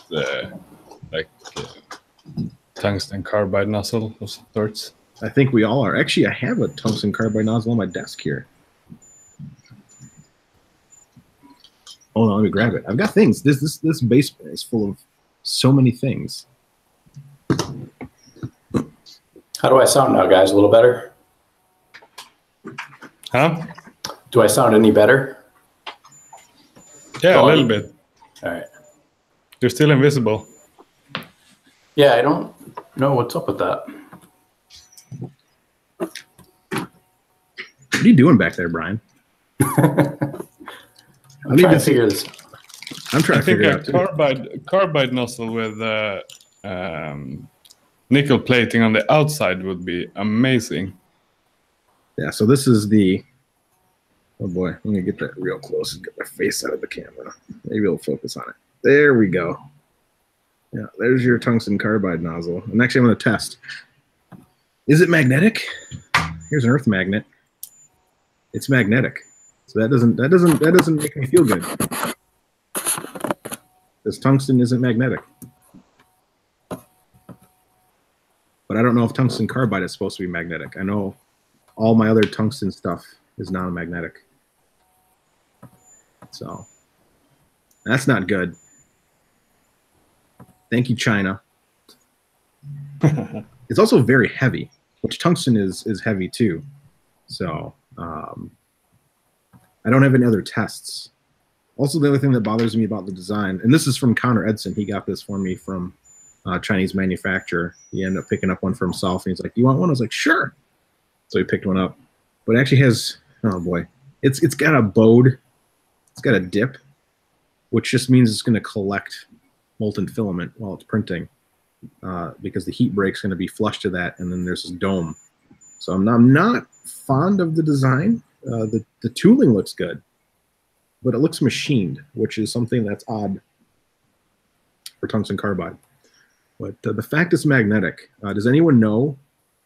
Hit it with a hammer. Incorrect, Pete. Tungsten carbide is very brittle, so if I hit this with a hammer, it should break. But does anyone know if tungsten carbide is magnetic? Because I know my tungsten nozzle. Let me grab my tungsten nozzle. I just took it off. As far as I know, if you touch the carbide nozzle to the steel plate, if it is carbide, it should break the steel plate in half. Someone told me. Just in half. Oh man. Yeah. All right, I'm gonna find my carbon or my known tungsten nozzle. It's pure tungsten. So hold on. So what are you up to, Brian? I'm trying to figure out what's wrong with my camera here. The green light is on. Yeah, maybe Chris has to activate you or something like that. I don't know. I don't know. I'm looking at my phone now to see if maybe I can connect that way. Yeah. Can you check in the settings, on the top menu, you can perhaps choose a different video source. Yeah, I got the integrated camera. That's the only one that shows up. Yeah.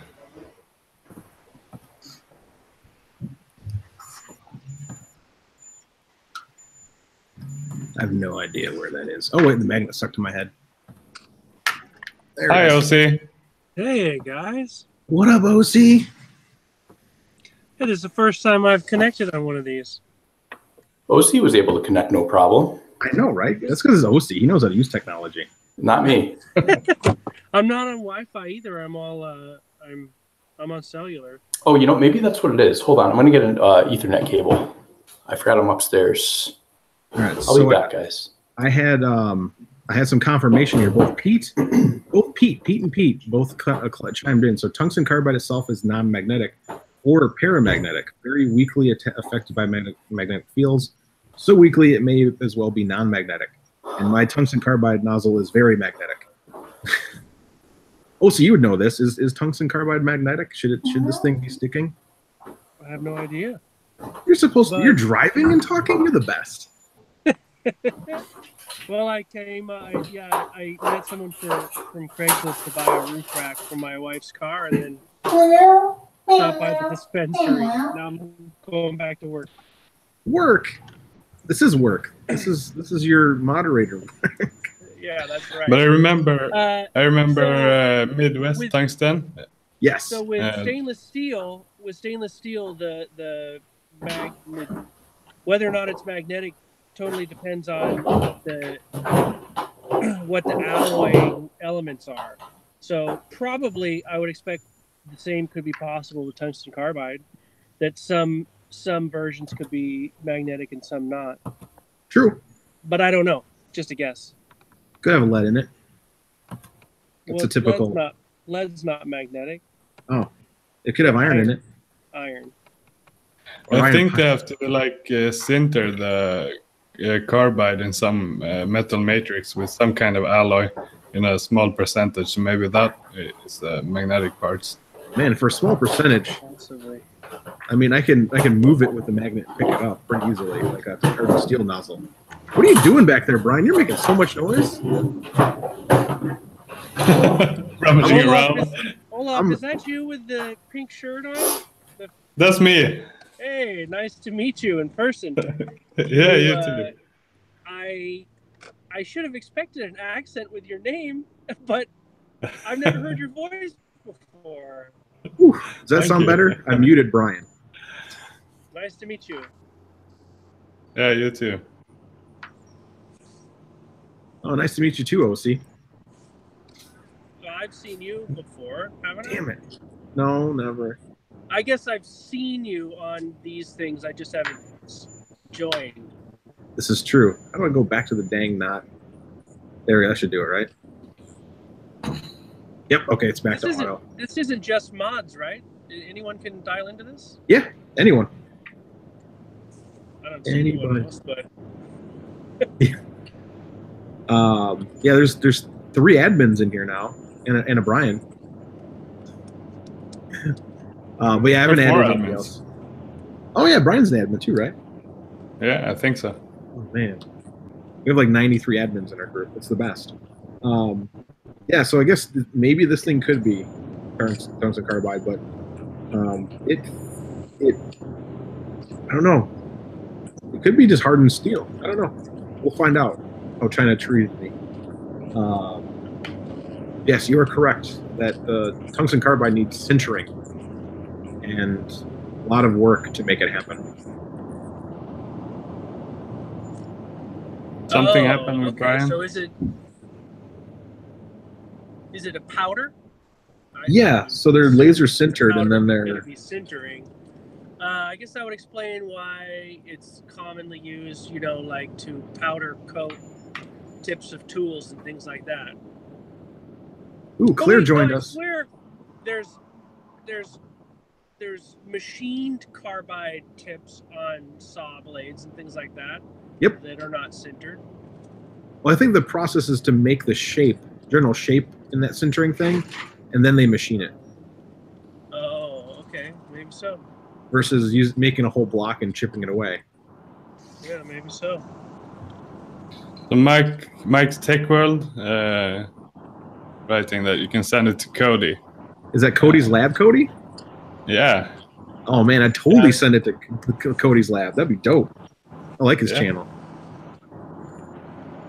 Just to be like, I want to find out what this nozzle is. I wish I had one of those things. I saw someone online have one of those like clamshells. You put the thing in it and it tells you what's in it. So I think that was actually on the Railcore group. They wanted to see if the nozzles, the heat break was actually titanium. Because you bought the Triangle Labs titanium heat break. Yeah. Oh man, that Gates. Oh, Chris, I woke up this morning to that Railcore thread about the pulleys, and fuck, that escalated quickly. I became useless so quickly. Oh God, I guess you found the guy in that group.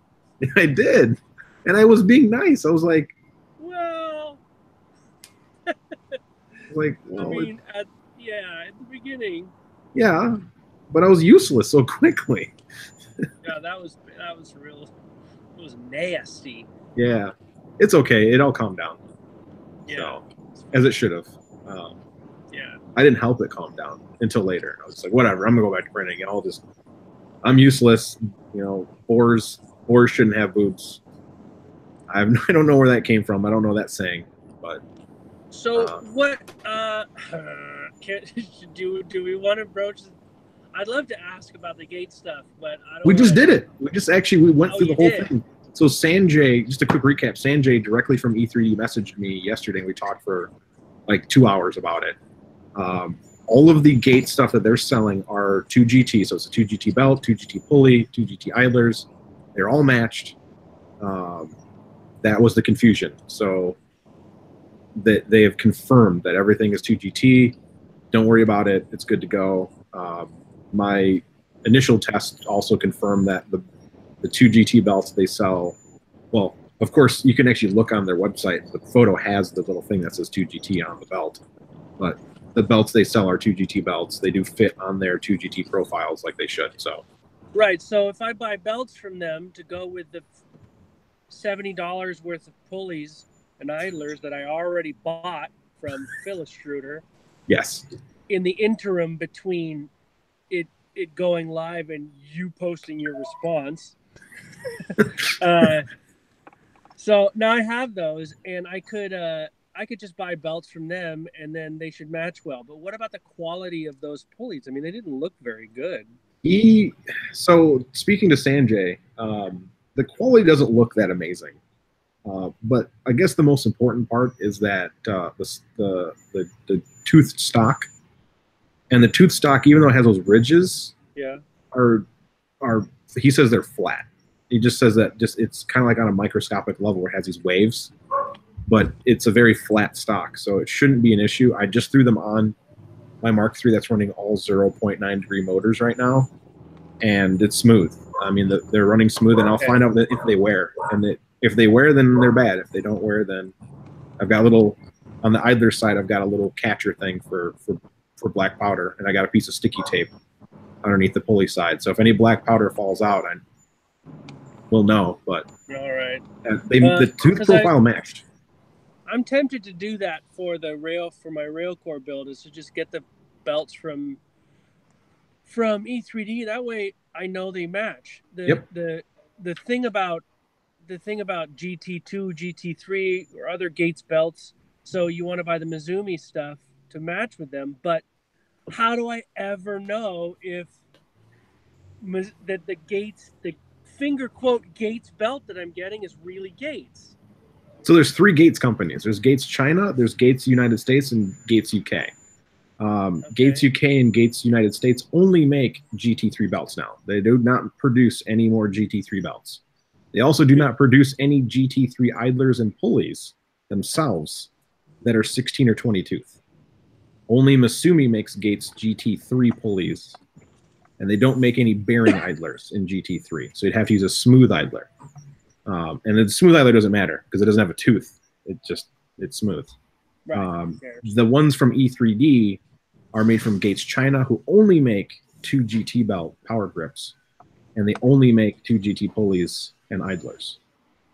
So that's the only way to stop the confusion, is if you buy all of your product from E3D, because you'll never find a toothed GT3 bearing idler, period, in 16 or 20 tooth. You will only find them in 40 tooth, because Gates only recommends a 40 tooth for an idler, minimum. Okay. Because of early wear, because the belts aren't meant to do this in this tiny 16 tooth. They're meant to do it like this. You can do a 16 tooth at a 90-degree angle, but not as a out. Yeah. So that's why you'll never ever find a GT3. You'd have to make one. Yeah, and you can buy 20 tooth stock GT3, so you have to machine your own. Yeah, I'm not going to do that. No. Someone might. I think one of the members in the group bought some. Yeah, I saw that. That was pretty impressive sounding. Yep. So, yeah. So for those looking for GT3 for their Core XY, if you're looking for 20 tooth pulleys with bearings, you will never find one in GT3 form. So, to add to the list of nonsense that is belts and pulleys. Okay, I'm just gonna buy my shit I'm just gonna buy it all from E3D from now on. That way I know it matches. Yeah, and they do match. So I've unfortunately ripped apart a $6 pulley to find out. I did not rip apart my like $16 Misumi GT3 idler pulley, because I was like, man, this is $17.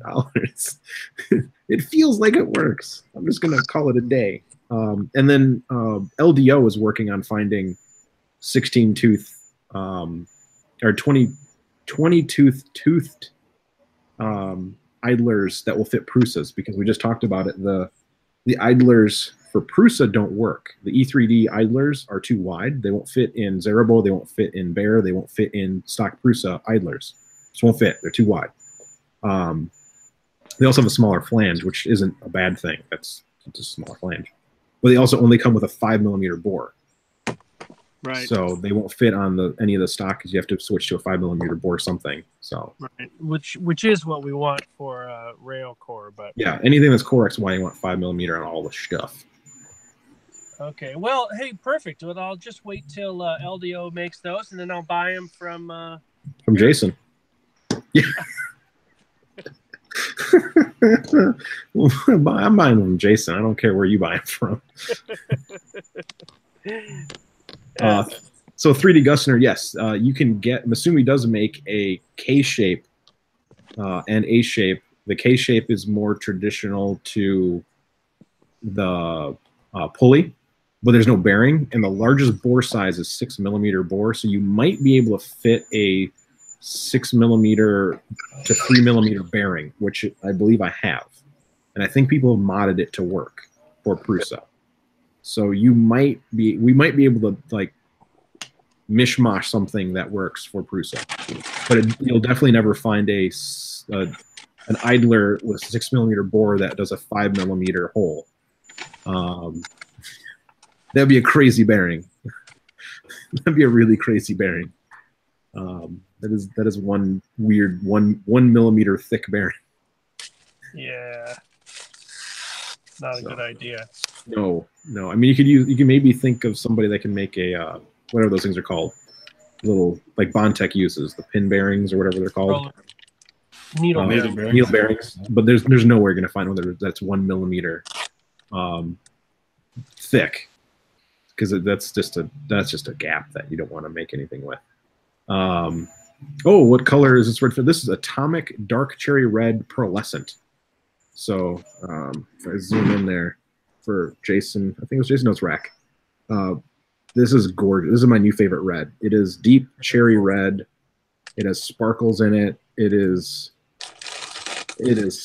like the best red I've ever printed, and it comes out in this almost satin finish.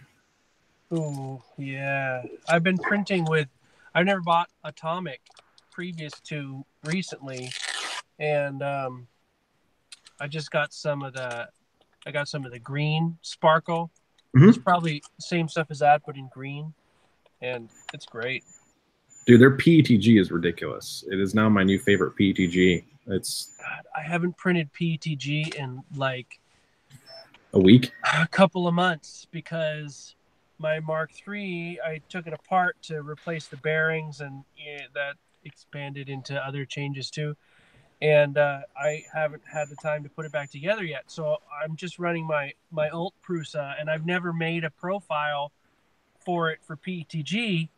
And so I don't have the time to like develop a profile.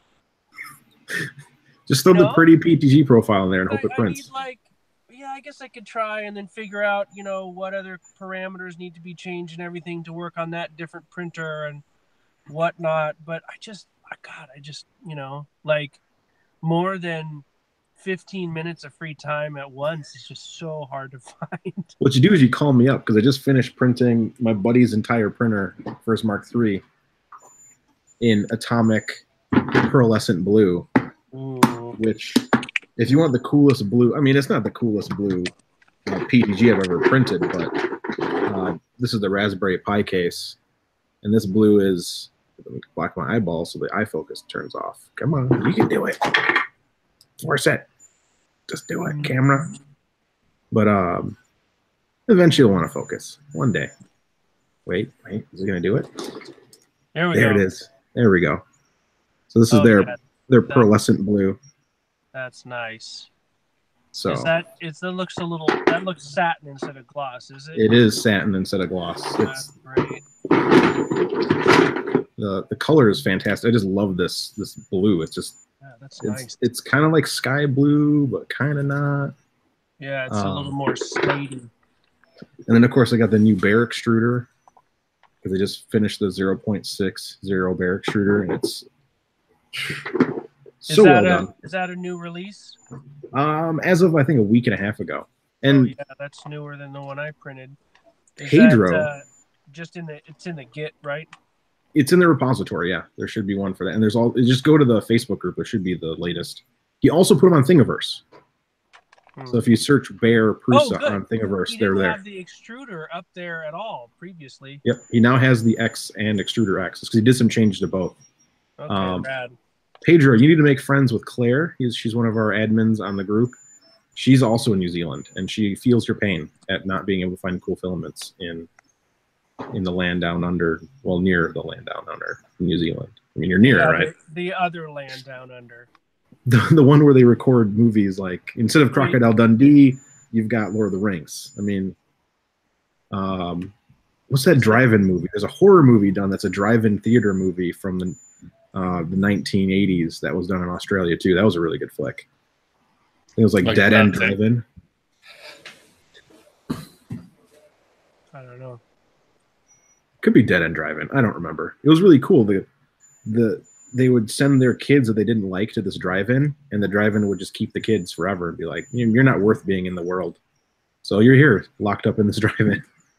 It was creepy. So, kidnapping teenagers. Only the 80s.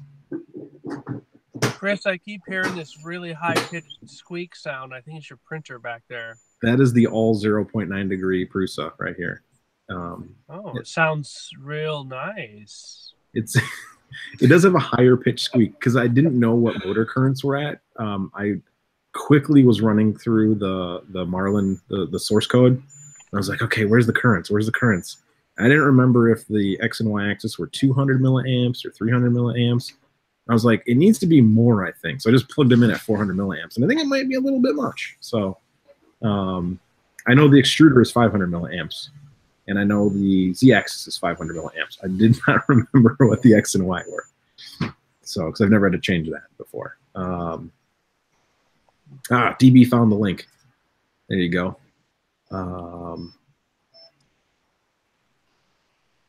3D Gussener, no, I've used his profiles and they're awesome, but I've never looked at what he did to them to make them awesome because I didn't want to be like cherry picking the cool parts.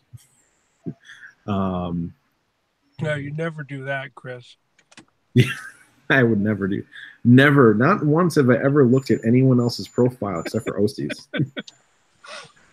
So OC's Pretty Profile version 3 was all OC. Oscar, that is a really good question. McMastercar, why don't you ship to Mexico? He's looking for screws and stuff. So, I know Amazon sells a crap ton of the M3 screws that we need for our printers, but 14 millimeter M3.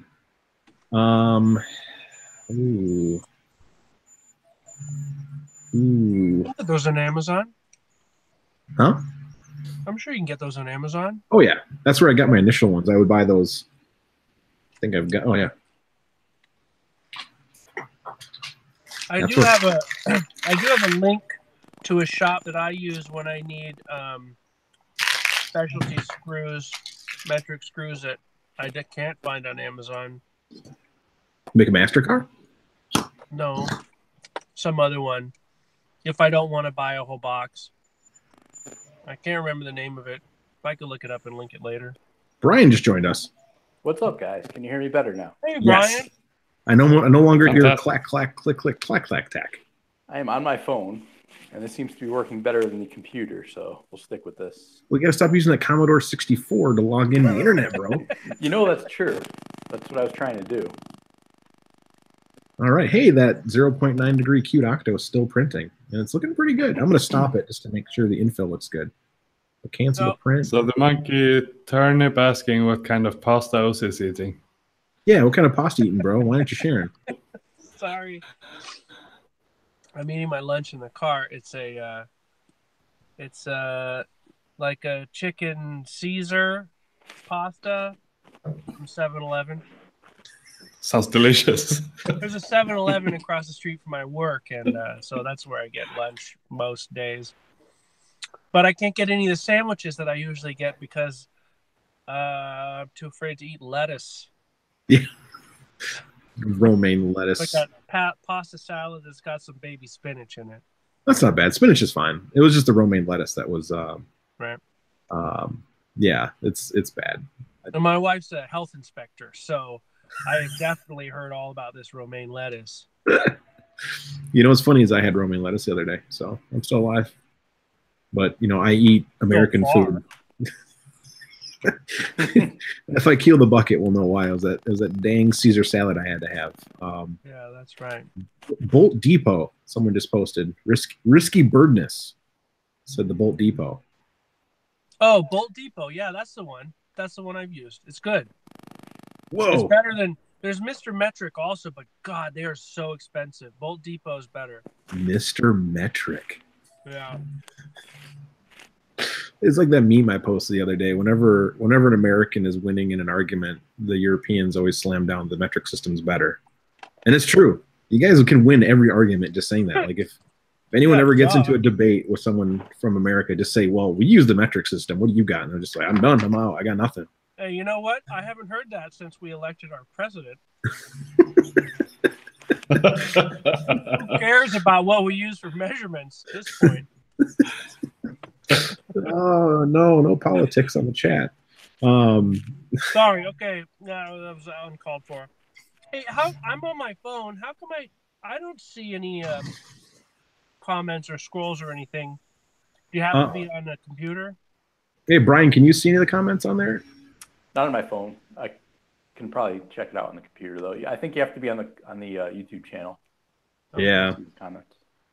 Yeah, I just see it's just a full screen video of whoever's talking. That's good. That's all that matters. I just want to see everyone's faces. That's what I got too. Let's see here. So is it just mods and admins who are in the video, and then everyone else is chatting? Yeah, I haven't added anybody because I didn't have a chance to really message anyone, and then I kept being delayed. So I was like, I'm not going to make people who are actually important be like, I can't deal with your time changing. I'm like, yeah, that makes sense. Don't deal with my time changing. Important, huh? I'm not important either. That's the best part. Yeah. It's like I don't want to, like, you know, if I was going to ask Dave from Print It Out, like, can you maybe be between this time and this time? I might show up. I might not. I might still be later than that. So it's not fair to people who are actually working and doing stuff. I just like watching OC eat. My day is complete. Wait till I finish and pick my teeth. That'll be real fun. Toothpick from 7-Eleven. Yeah. They're I just use my fingernails. So what I usually do is I peel my fingernails and then I use them as yeah.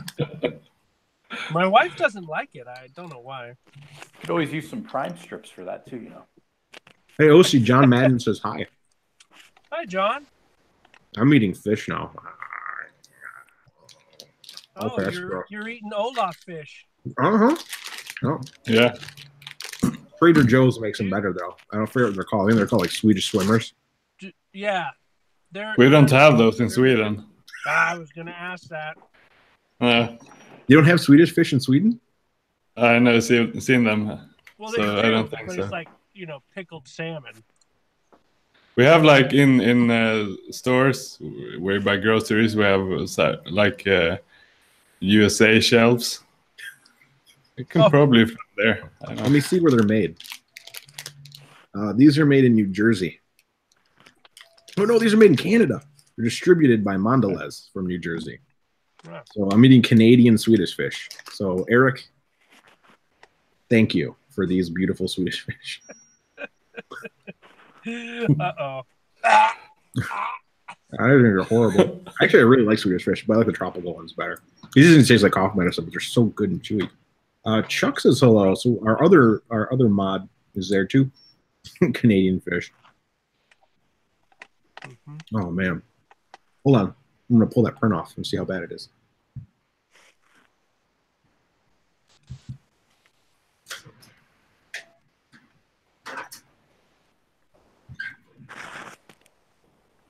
This is that new fake Prusa bed from Amazon.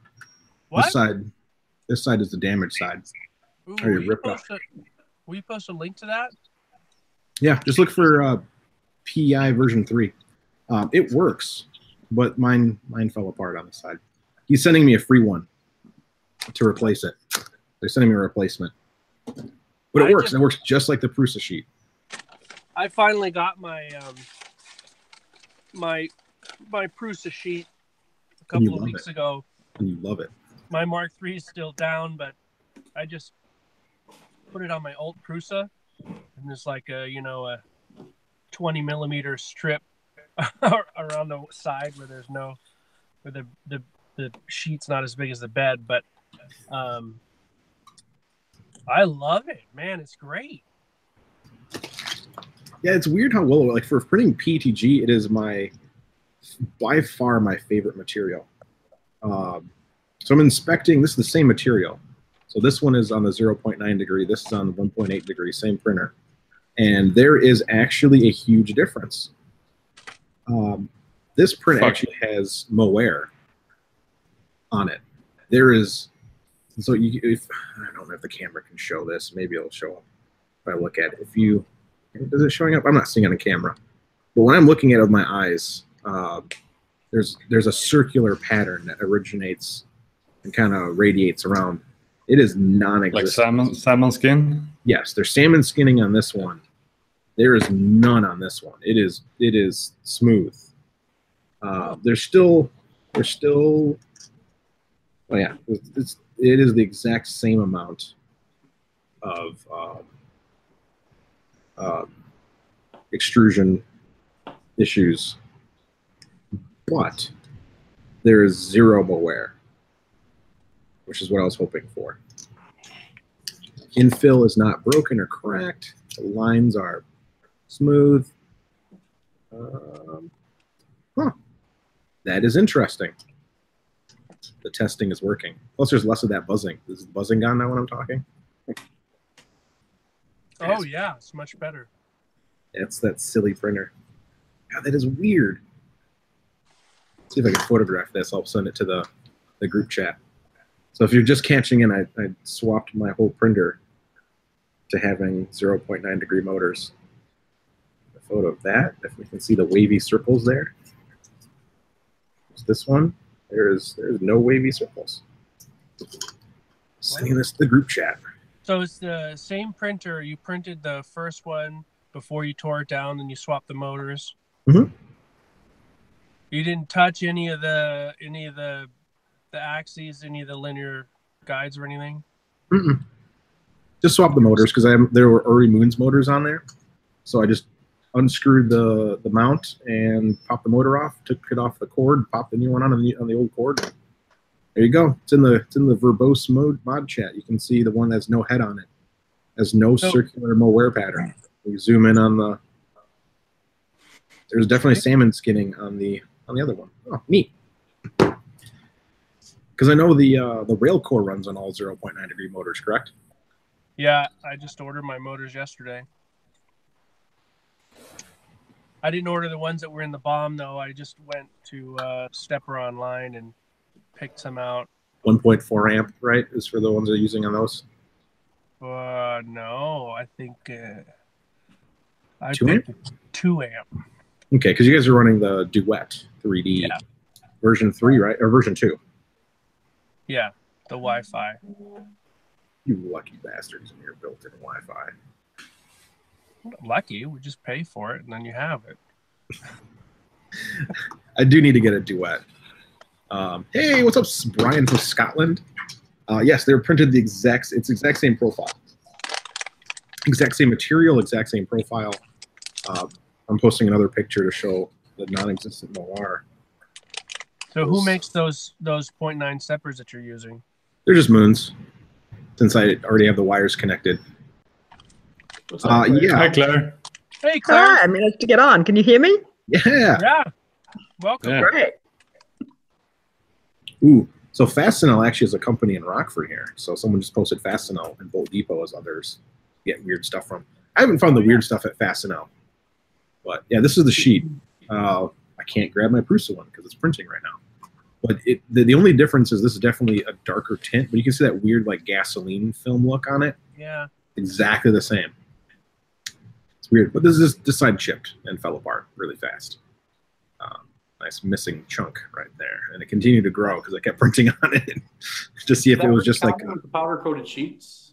Yeah, this is the knockoff one by The King. It's like TH_E King on Amazon. Gotcha. He's also in our group. He's been very silent. He doesn't promote his product ever. He just asks questions about stuff. Like even if people buy it and say it's really bad, he never argues with them or anything. I forget his name. I'm horrible with names. Yep, there it is. TH_E King is his name. His V1 was horrible. It would just fall apart. The V2 was better, but the V3 is an exact knockoff, minus mine's chipping. So if it wasn't chipping, I would recommend that 110%. So once he sends me the placement, I'll let everyone know if that one's shipping. But definitely check out the mod chat because I sent the pictures, and that change in salmon skinning is ridiculous. I'm looking at these photos. I wish I could post these things.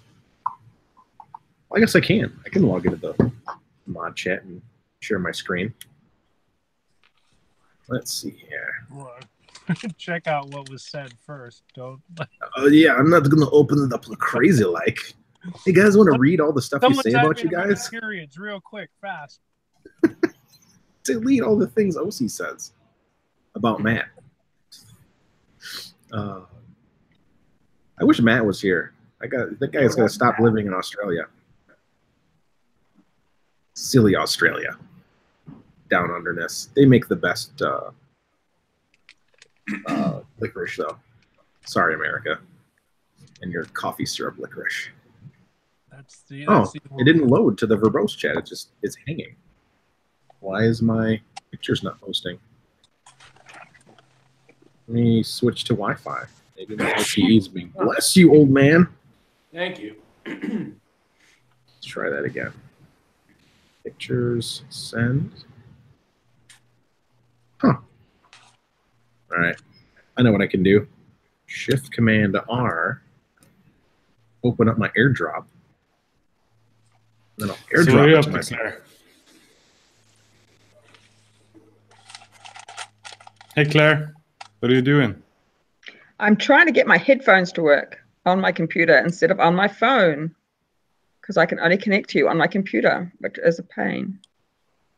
I had the exact opposite problem as you, Claire.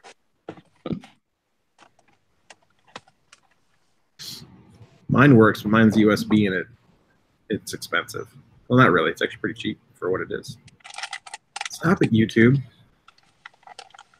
I almost got So check this out. I made an extruder for my Core XY machine. Ooh.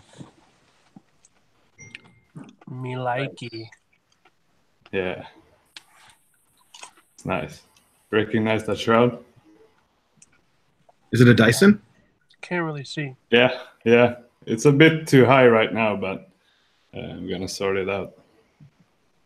Oh, nice. Yeah. So is that is it sized to fit on carbon rods? It's sized to fit on 8mm rods for now, but with normal LM8U linear bearings. So I guess it should work with 12mm carbon rods and brass bushings too. Just some small adaptations. Phase 2. Yeah, phase 2. Phase 3. Activate. So someone just asked if the V2 is finer than the V3. I have no idea. The V3 is a completely different look. So comparing to, I think it's a coarser texture. But let me present to everyone and then switch to my screen. Share my screen. There we go. My screen's up. Whoa. So this, can everyone see this? Yep. Yeah. So this is the 1.8 degree motors on the same printer with the same printed solid silver material. This one, when I click on it, this is the 0.9 degree motors on the same printer. That's crazy. Yes. That's wild. Rad. It just looks smoother too. I tried not to say that, Olaf. You're going to confuse people with our names again. What did you say, Olaf C? He said rad. I'm just combining your names from now on. You're just Olaf C. Rad. I just expect you both to answer. And then this is Chris, now everyone in the group's going to have to buy new moons again. Oh no, because I do not know how well these things are going to hold up. But this is the side shot. So here's a side shot of that silver material. And then that same side does not have the circles. No circles. It's crazy. This is definitely the best shot though, where this is the 0.9. It just, like, everything looks smoother too, because even if you look at the little octopus hand. So I'm gonna have to mess with the motor currents a little bit and maybe reduce that so it doesn't make that high pitched sound anymore. But it is definitely crazy. I'm gonna print something small and just see how well that works. But layers look good. Print looks good. Definitely. Yeah, it looks great. Stupid blob there. And what's funny is even the jerk. So notice how rounded the eye is here from the jerk settings, and then we go to this eye here. It's not as much. Yeah. It Interesting. Learning. God, that looks ridiculous. No ringing. Yeah, there's not really any ringing. I didn't do any ringing tests. There isn't ringing in the. Well, I don't get any ringing on it anyway. Because my jerk's set to like 6. And my acceleration for outer perimeter is like 600. So pretty well toned out. But that is a ridiculous change. I was not expecting that salmon skinning to go away, which I only ever see in this dang silver filament. All right, stop screen sharing. Stop. There we go. Yes, and eBay does have the V3 as well, but I think you get free shipping on Amazon, and it's $5 more. And then on the eBay one, there's not free shipping, and it's $5 less. I saw that the other day too. How much is shipping? Shipping's probably $5. It came really well packed too. I will say that the guy who makes this did a good job packing it. And I do like, for PLA, this thing's great. PETG's when this started ripping. So, oh yeah. And I think it's because, so a lot of people don't know. So the myth is that these are powder coated. These are not. That was the myth. That was the hardest part of copying this, is they're not actually smashed with powders. The plates are galvanized, and then they're using an electrolysis to electroplate this with the PEI. So that was probably. So they electrify the plate and they spray on the PEI. Oh, it's in a bath. It's in a bath.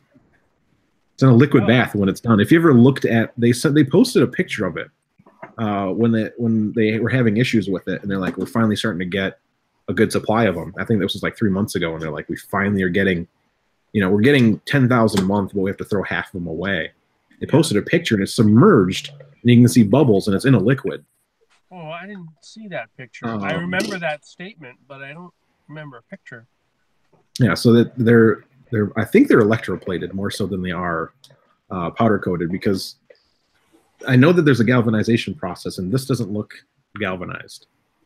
So I think he's just doing it straight on spring steel, because that looks like just bare spring steel underneath there. So I sent him that info. I'm like, you should try this instead. Galvanize it, because this looks like the same process, which is why it doesn't look powder coated. Let's see if I'll actually focus on that. See how it's like liquidy? Yeah. That is not powder coated. Like orange skin. Yeah, it's like an orange or a fruit skin. That's not powder coated, bro.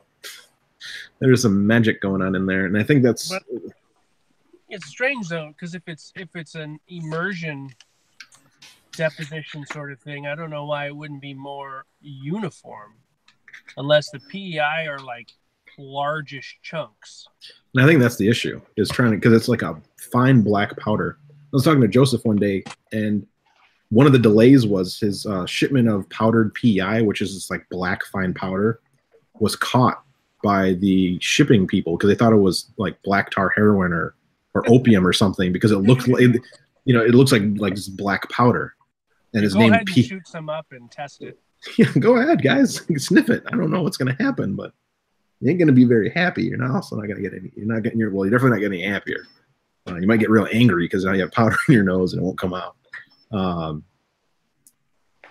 Risky Business just said that he has 2 of the V3s and they're working great for PG. Yeah, I definitely didn't need to put any Windex down. It wasn't gripping too hard, because it still did the same thing the Prusa ones does, which is when the PETG cools completely, it just comes right off. It pops right off the bed. You don't have to flex it even. And I was getting the same thing with mine, but it would just take a chunk of the material with it. This side's been fine. I printed PETG and PLA on it, and it hasn't chipped. This was literally like the first day I ran PETG, a chunk came off on this side. And it's only one section, which makes me believe that just a processing error. Yeah. Brian's leaving for a little bit. He's gonna go take a nap. About the PI stickers, it's kind of a controversial topic on whether to scuff them or sandpaper them. Some people get really triggered by it. I'm gonna try sandblasting mine. Okay.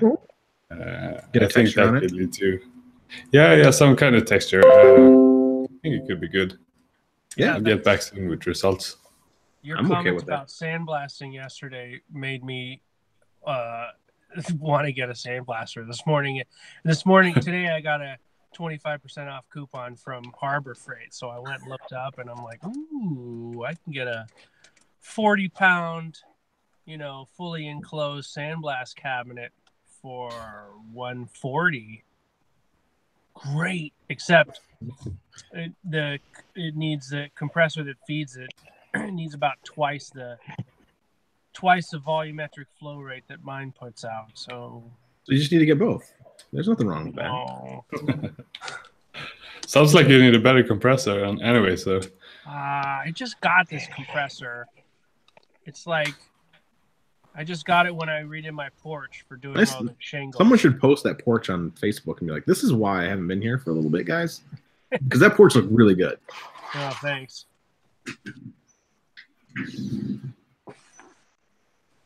Now I'm on to the bathroom ceiling.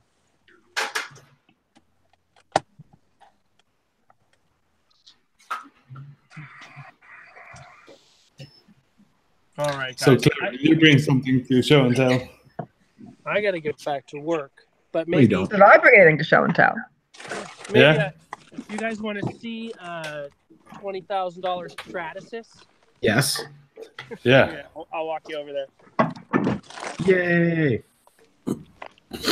Let's see. Someone said something in the chat. Oh, Brian left for a little bit.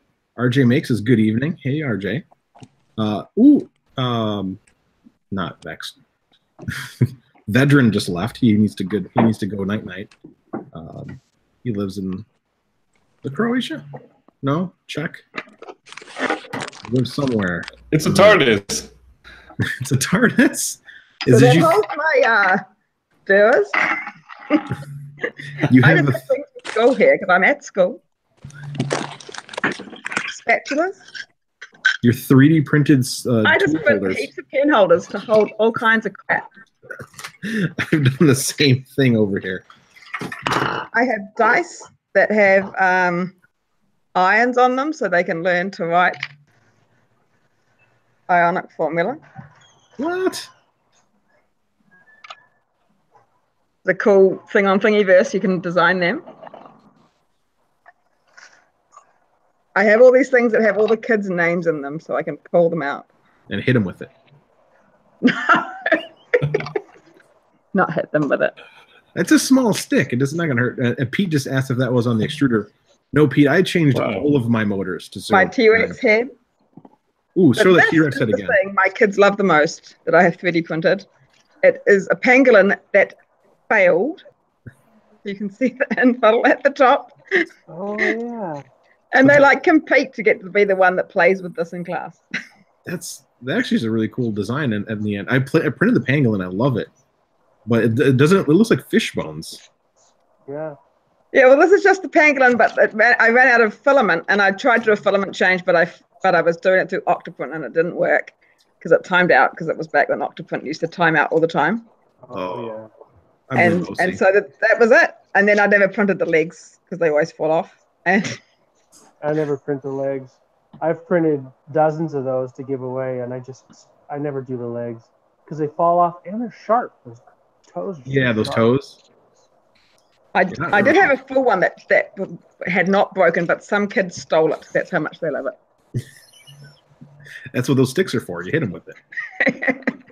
So what do you have there, Elsie?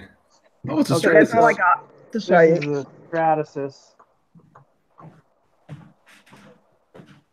Oh, this one I like. There's a button to open. Look at that thing. So it's not linear rails. It's smooth rods. It's like 16 millimeter, maybe 12 millimeter smooth rods. The bed, this chamber is hot. This is on standby, and the chamber is still. I mean, it's like 80 degrees in there right now. When it prints, it maintains the enclosure at 100 degrees F. Celsius? No, F. Fahrenheit. The bed is removable. but also consumable. I think this is PEI. I think it's Altem. That is weird. And you buy them by the box. What? They want you to use a new one every time. But of course, I don't do that because they're like $20 a piece. What? Damn. Yeah, They recommend one per print. All about consumables. These guys. Yeah, totally. Mickey, that is a Stratasys. Yeah, this Stratasys is called a Uprint SE Plus. So they want you to use a new one of those every time. We definitely do not. And the spools look like this. There's a big desiccant pack on the inside, which is pretty nice. Yeah. And the spool is like very rigid. It's like it's like at least 20% fiber reinforced something. So over-engineered a little bit. Oh yeah, super over-engineered. There's no such thing. PSHI, 10% glass fiber. PSHI. I don't know what. It's not a plastic I'm used to working with, so I'm not sure what that is. But yeah, and it's got this. Every spool has got this. This is a. What do you call this? I think they call it a dongle, but it's a pass-through, and it's got a little chip in there that makes contact with pogo pins inside the carrier. It goes down in here, model material and support material. So it goes into a carrier. The carrier's got another circuit board that that connects the pogo pins to the printer itself. So it tracks. It tracks like every millimeter of material used. Big filament cool. right there. Yeah. Yeah, so you know how much is left, which is great. So right now there's 72% of the support and 45% for the material, for the model material. So that's part's cool, but each one of these spools, the material on it's only about 3/4 of a kilo, and this costs $200. It's just ABS. That's crazy. The support material is the same. 750 grams for $200. Now this is a. Here's this. This is a chip that is made by a company called Argyle Materials, and it's a third-party producer for filament for these machines. And this is a chip that you stick on over the board in the carrier for the filament, and it lies to the machine and tells it it's full. And tells it that it's real Stratasys material. So this is a hack. Sounds great. Okay, so these guys are like, okay, great. Now we got a market. We can sell this for less than Stratasys. Everyone's going to buy it from us. So, but how much less? Well, we only have to be a little bit less, right? So now from them, you pay $180 for a full kilo. Still, it's better than $200 for 3/4 of a kilo, but still really, really expensive for just ABS. And I couldn't get it to work.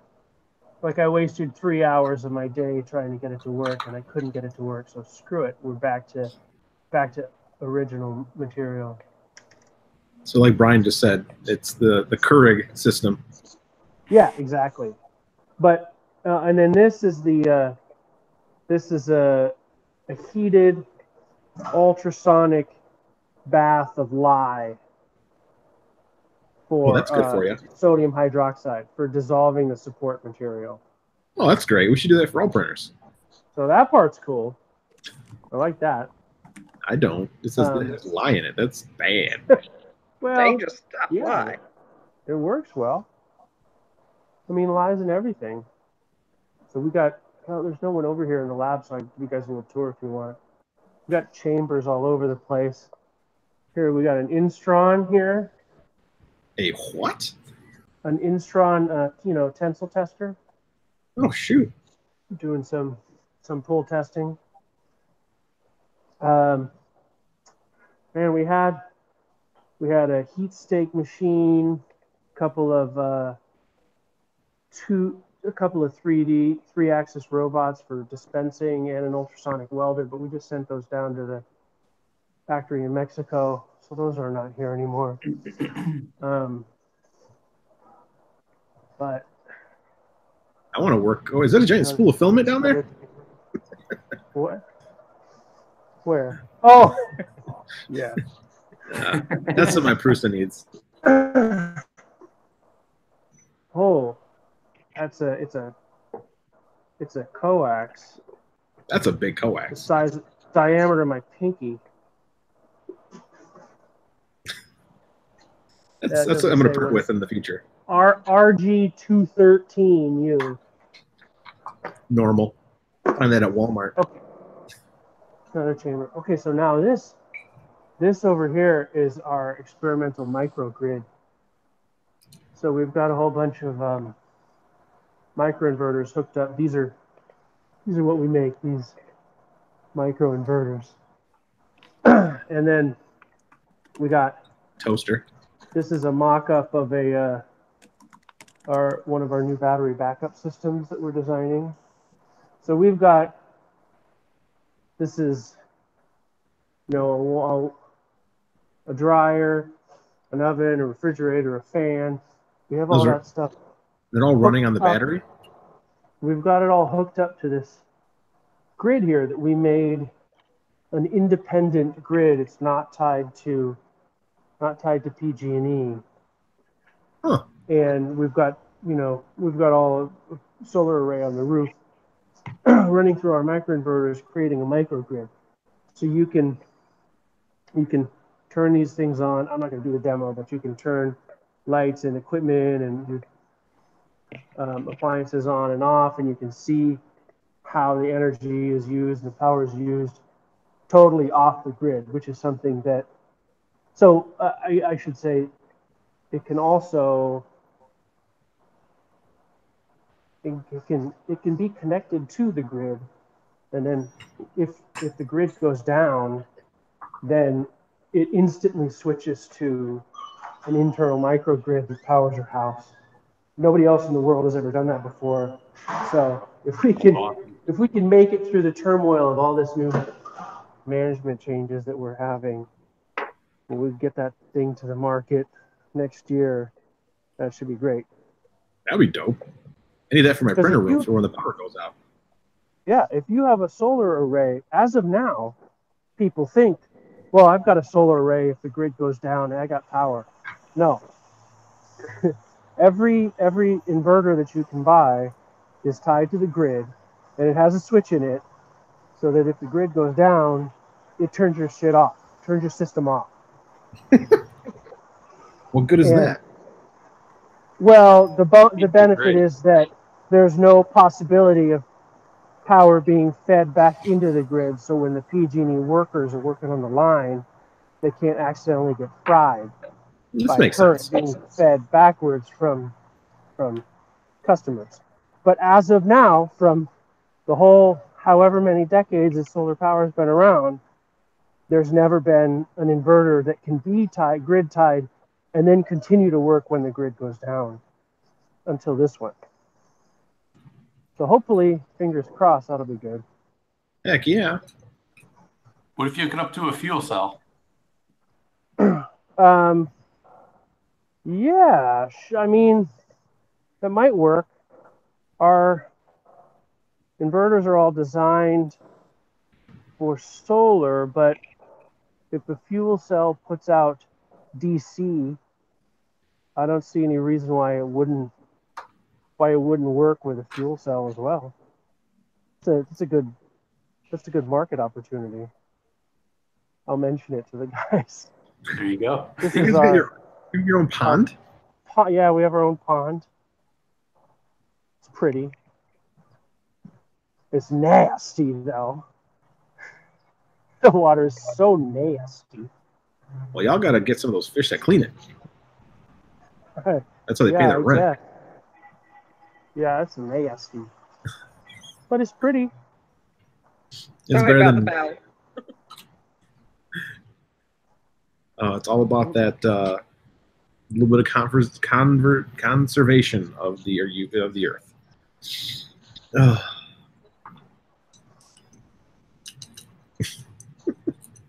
I forgot I printed these.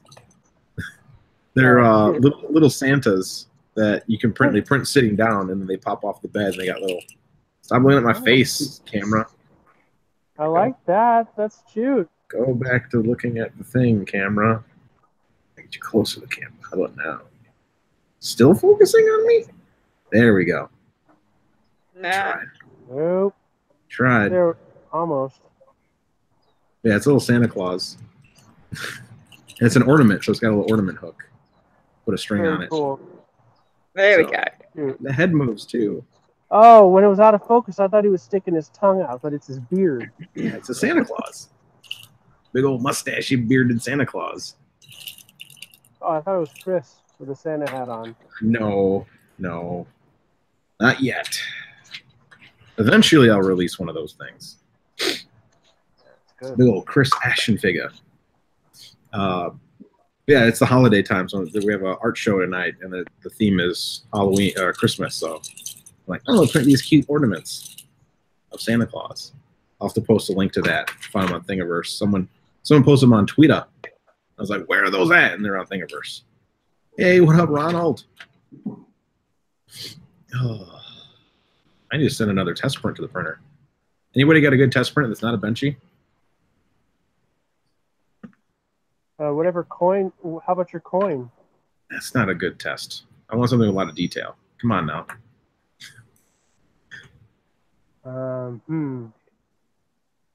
Just gotta go on Thingiverse. No, did you see that chess set that somebody in the group printed? Oh yeah, the skull So and good. Yeah, the skulls. The king looks like a piston. yes, that That thing was is dope. super dope. I can't believe that was FDM. Man, people print so It good. looked amazing. Every time I hop on the group, it's just like, oh, why didn't I print that? Oh, that's right, because I'm printing parts for more printers and constantly swapping Right. motors and never getting things done. Yup. I blame OC. He fuels me. Yeah, almost certainly my fault. Have you started ordering your parts for the rail core yet? If I'm going to order, I'm just going to order it right from them. I'm just going to order the rail core. Oh build yeah, it. that's a good call. I would have done that if I didn't already have, a duet and a screen to use, because those are like the two most expensive things. Yep. Well, So, and they don't have a kit that doesn't have that, so it didn't make any sense for me to get it. you should But have yeah, yelled. it's a good deal. Should have yelled at him, man. Oh yeah, here's the link. I'll post the articulated Christmas toys. They have a reindeer, an elf, and Santa Claus. Ah, perfect. So I'll post that. I think someone actually just found it. 212. Nope, this is a different one. So I'm posting mine. There it is. Thingiverse thing. I like the Spanner Bots test print. I'm just trying to find something that has little micro detail, because if I'm going to throw in 200, if I'm going to double the resolution and have triple the extruder resolution, I want to print something with tiny little features.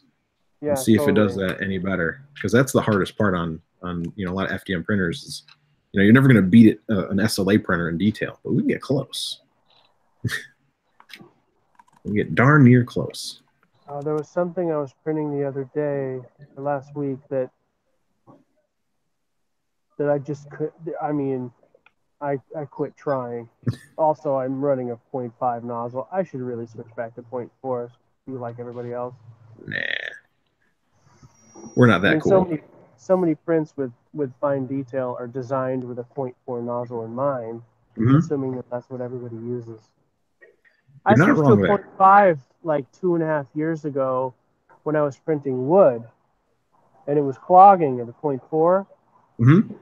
And so I switched to 0.5, and I didn't notice any loss in print quality, and I could print a little faster, so I've just stuck with that ever since. But in retrospect, the time at which, you know, back then, when I thought there was no difference in print quality, first I was printing on a pretty crappy little printer, and I didn't know anything back then either, so maybe I should switch back and see the difference. Still I hunting think for I've got some Apollo 0.4s that I have never used because they didn't come in 0.5, but I bought the 0.4s anyway. Do it. Maybe I'll use those. I believe in you. Justin, Dude, I've got believe in like you. a dozen micro Swiss wear resistant 0.5s like just hanging about, waiting to be used as spares. So Ooh, he posted Carl. He just posted the chess set. I'm gonna collect that. nice. Me too. Heck yeah, that was super cool. Let's see, and then someone else put something show. Yeah, the Lulzbot test octopus. I do have some Flex PLA coming. What?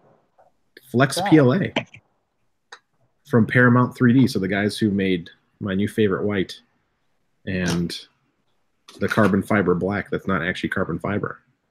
They make a Flex PLA. It should be here now, I think. If not now, tomorrow, because they're out of Illinois. So I found 2 filament makers in Illinois. There's TerraFilm, who use, so this is another fun thing in the filament world. Everyone has always wanted, well, like, why isn't there a recyclable, why don't people recycle their spools? There's now a company in the United States called TerraFilm. They use only recycled spools to spool their filament, or cardboard spools. So they'll take your old spools or whatever it is, and they'll load them up with filament. So you'll just get random different spools, but it has their filament on it. So I have a spool of filament over here. They only have black and like white right now because they just started. But it came in like a Ziploc bag, and it was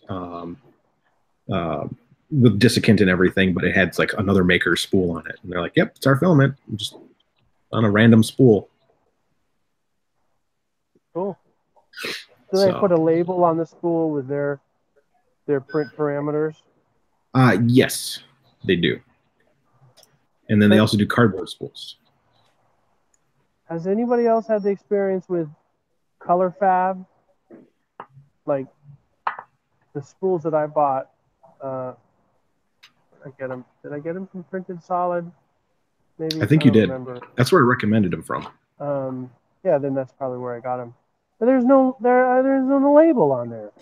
I mean, there's a label on the spool that says it's the PLA. PHA. You know what? Yeah, PLA PHA. But that's it. Nothing. Like the color, the name of the color's not there. The temp range is not there. No, it's pretty plain. Ooh, I do have one new filament I have to show everyone. Let me grab where did I put it? Okay, there it is.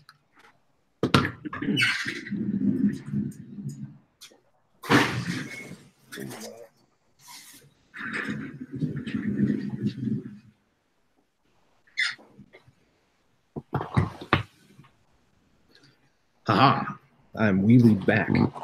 So this company is interesting. I bought this spool of filament. I actually bought 2 spools of filament from them. This spool in particular, when I buy this spool, they plant a tree. So every spool you buy, they plant a tree. Their filament is an exact replica. It's PLA plus.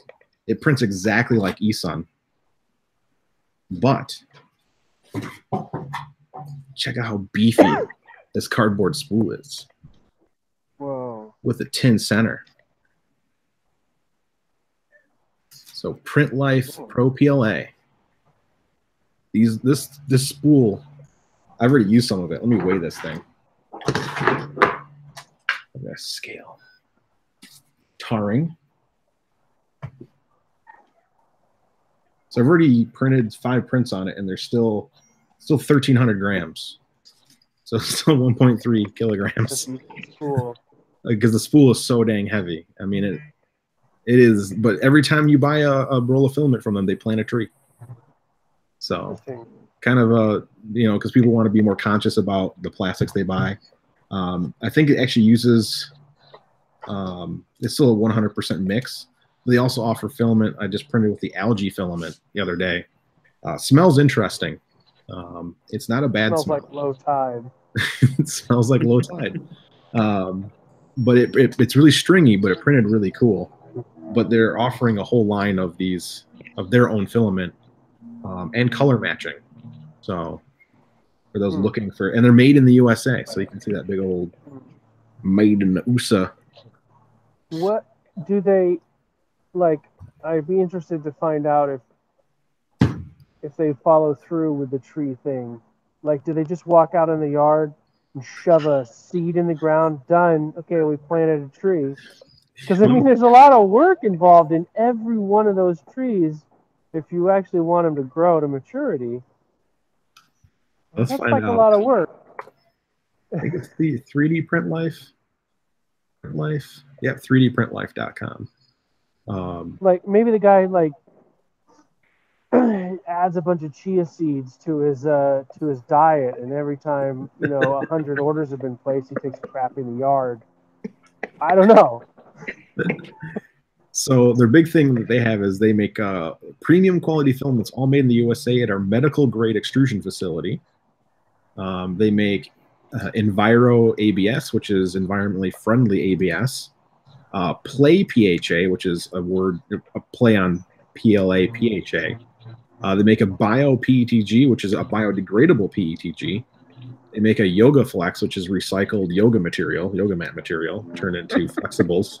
They make an Ultra Flex. That smells good when you print it. It smells like Subway sandwich bread. Yeah, it probably smells like a Bikram yoga room. I'm whatever works with. Let's see here, and then I click on this. Let's see here. Every spool prints. They have plus minus 0.03 accuracy on all their things. Wow. Okay, here we go. In addition, a portion of the proceeds from every spool of Pro PLA will be donated to plant a tree. One spool equals one tree, rejuvenating iconic forests in key locations throughout the United States. And that's cool. I don't know if there's like a FAQ on here. I'm not seeing FAQ. I see contact and stuff, but and this thing called life support, which I don't know what that is. Oh, I don't know what that is. So yeah, that's and someone's asking questions. Both it's indeed nice by printer folder. Nope. What about Hanif filament? Don't know who Hanif filament is. I'm trying to stock up on USA filament. So if they're not USA, I'm taking a pause on because I have so much filament here. There's now I've now eclipsed 200 rolls in the basement total of filament, and most of them are unopened. The majority are unopened. All this filamentum unopened. This coax unopened. I haven't tried my coax samples yet. I need to try those. I tried the PETG. I'm gonna give it a C at the moment. I'm gonna keep messing with it. It doesn't print very good. This is the coax. It's okay. Oh, is that the one that you broke with the smooth rod in that picture? Yeah, I printed an X-axis and I broke one of them. The bridging sucks, and this is supposed to be sparkly red salsa. There is no sparkle whatsoever. I mean, not even a hint of sparkle. Salsa. And it's not salsa colored. This is a very tomato red. Hey, what's up, Steven? But the other downfall was it just didn't print that good compared to what I'm used to. It's still very durable. I can see these bridges are only 4 centimeters max, and they're drooping really bad. So, but the PLA printed fine, but no sparkles. I bought green sparkle filament, and there's no sparkles. Also bought black matte PETG. It wasn't matte. It just, I emailed them. I was like, oh my God, how'd you get matte PLA or PETG that doesn't have to print at 300 degrees Celsius? Because it still had the regular like 230C. And they're like, oh, it's just kind of like if you were to make matte black a color, we made it a color. And I'm like, What? So they do that on their website. It says matte black PETG. It's not matte black. It's just kind of grayish blue black. And their sparkles have no sparkles. So they're catching me on terms. So if you put sparkly in there, that thing better be sparkly. Just here's throwing that out. Here's our new our new carbon fiber red PETG, and it's red PLA. Right? Yeah. No. The carbon fiber and the PETG, that's just part of that's our color name. Yeah, it's the color name. It's if you mixed PLA with PETG, that carbon fiber, this is what it would look like. So that's what got me. And they're not bad. I mean, because I will be doing filament reviews soon. And one of the things I do is I always send a support ticket. I always ask, what's going on? Like, what is this? And then I ask questions, and I see how prompt they are, and I see how educated they are in answering the questions.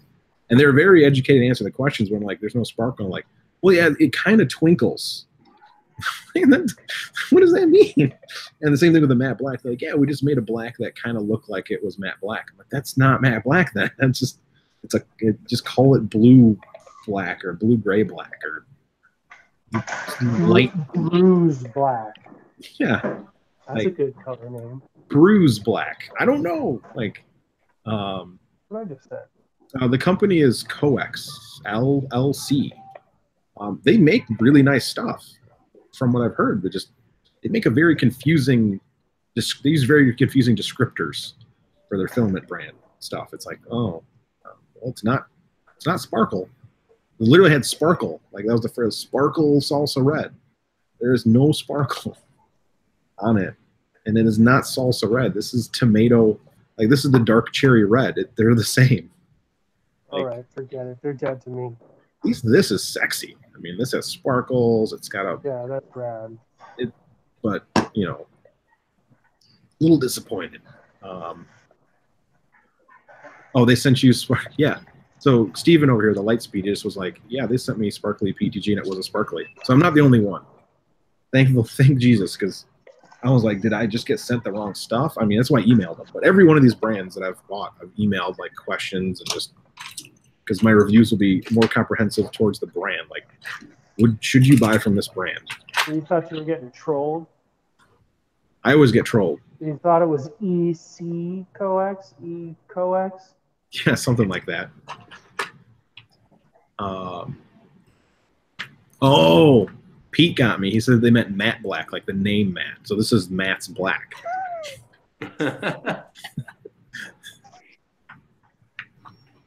Where's Matt? The guy that names their colors. His name is Matt E.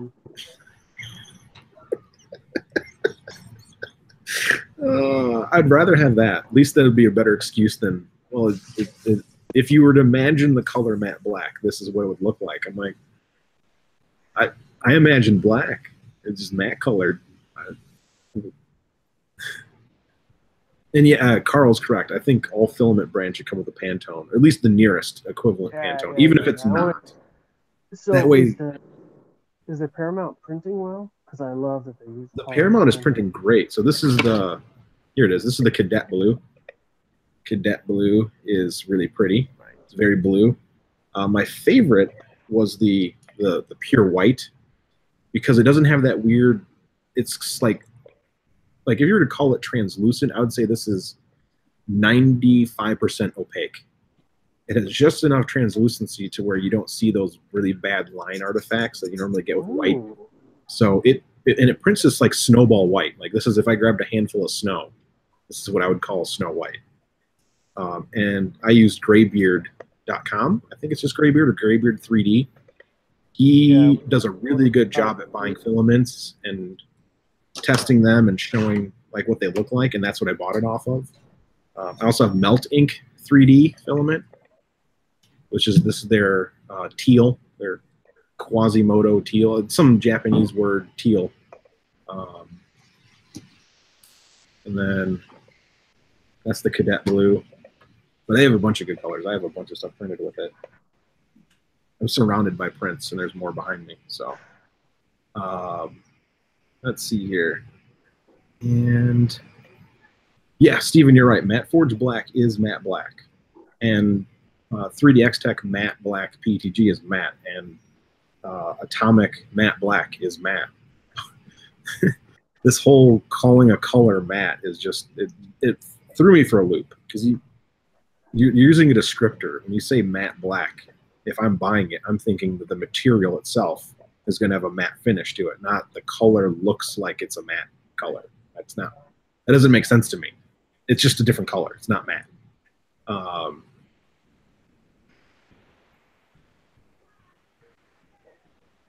Yeah, E-Sun. Yeah, so Carl also says E-Sun Gray has a lot of blue in it. Yeah, the Pantone would be great. I'd really love to see that in the filament industry. Because I bought, what did I buy the other day that wasn't even close? I bought some color, and they're like, it's volcano something. It was something red, and it was like orange. You said it was a lot more than that. So that's not. No, cream. Let's see. Ronald says he likes the surprises. He might buy something that's the wrong color or a different color than you thought it would be. A lot of companies also do the digital effect on their color. So they'll like photograph one spool, and then you look at every photographic example. It's the exact same spool, but they went into Photoshop and changed the color tone on it. I also find that to be stupid. Irritating. Let's see here. Ooh, Dan asked a good question. Pearl red Prusa keeps jamming at 210. I actually print my Prusa mint at around 205. That's kind of been my optimal color. It's been my optimal print temp for Prusa mint. So 205, 210. But definitely cooler. Prusa mint likes to be, it's just kind of like Filamentum. They like to be printed a little bit cooler. I do have some matte, and I do have some, the Prusa mint reds actually, the lipstick red is in my shelf over there. It's super nice. That is a red. Where are you getting the Prusa mint from? When I was beta testing the MMU2, they sent me like, because they wanted me to not spend money on extra stuff, so they sent like 5 rolls of filament to all the testers. So someone says they got to go. Bye, Claire. I didn't know there was a chat in here. We can chat with each other too. I didn't know either. There it is. I'm learning. It was just like, why is there this white bar on the side of my screen? Oh, it's a chat. Okay, bye-bye. Bye, Claire. Have fun in New Zealand teaching things to people without hitting them. I gotta go too. You guys want a real quick tour of all the different projects that are on my desk right now? Let's do it. Okay. So this is my Maker Monoprice Select Mini. This guy needs to get a linear rail for the That's the original one, right? Y-axis. Yeah, V1, but heavily modified. It's got a lead screw and Titan and all that bull stuff. Let's see. Is that an MMU2 underneath your desk too? Yeah. There's an MMU2 waiting. Here's a 3.5 watt laser waiting. There's a Mark III Bear upgrade waiting. The box of my Raspberry Pi stuff that's waiting. This is a air quality meter that I'm working on. There's my Mark III. Still apart, but I finally, I think I've got these the dies extruder head done. Nice. Super cool. So this is like V3 on these shrouds or fangs, whatever you want to call it. Your mock Pets Fang with better design because you have 2 fans. Ose fang. The Ose Fang. 2 50-15s Sun-Ons on there.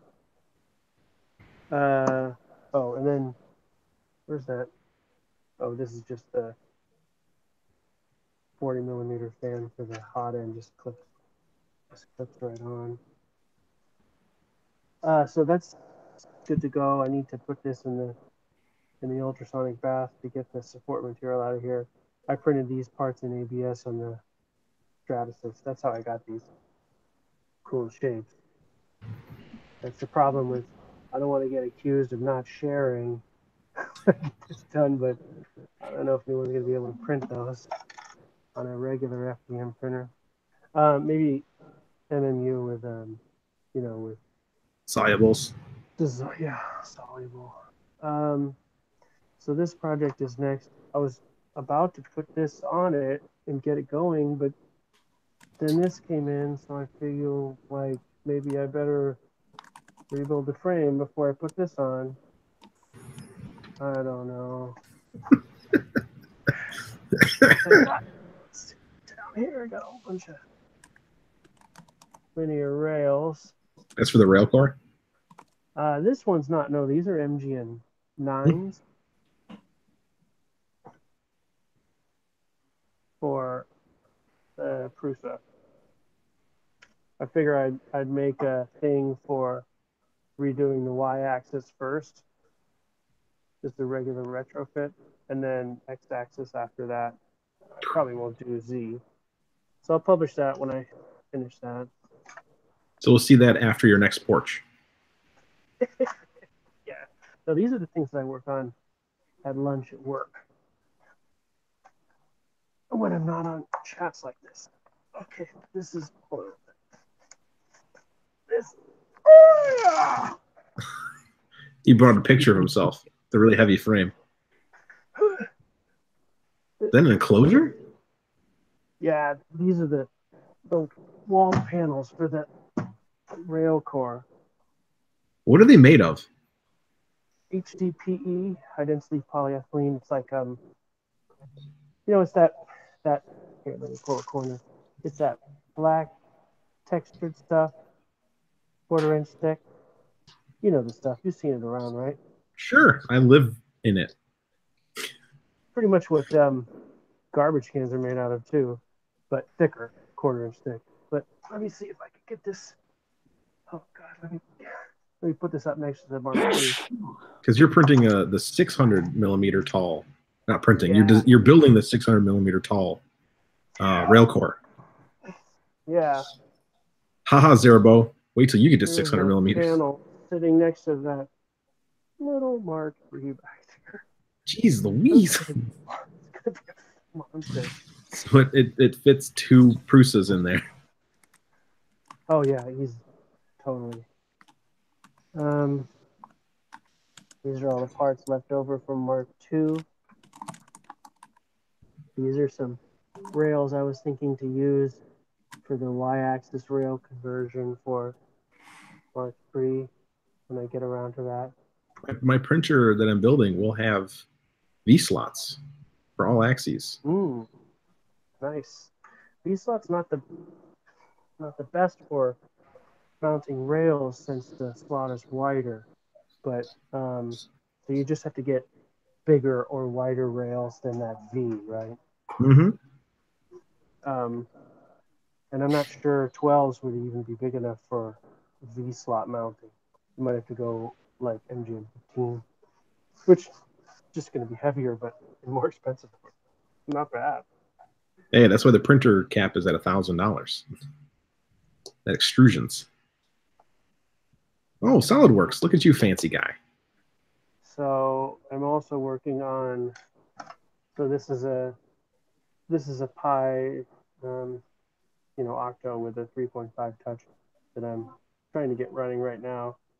It's remarkably difficult to do 3.5 the Pi because I'm not a Linux guy, so I barely stumble through all this Pi stuff.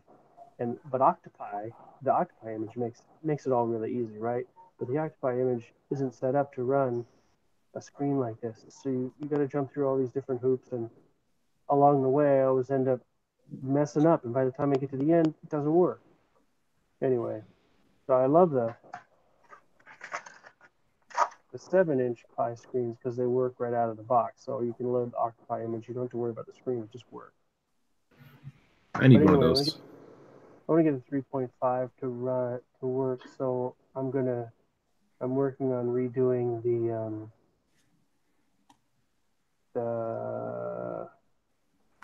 a great idea by, I can't remember whose name it is, but Eric Bjorgen. the dual screen on the front. His model is opening.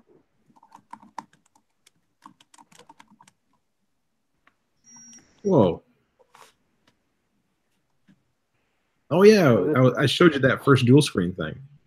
Yeah, so this is my assembly. I'm going to make a new enclosure from scratch that can be centered on a Mark III, and I'll make it universal, so you can just change out the mounts on the back to make it fit either the Mark III, Mark IIs, both stock, or Zerivo or Bear.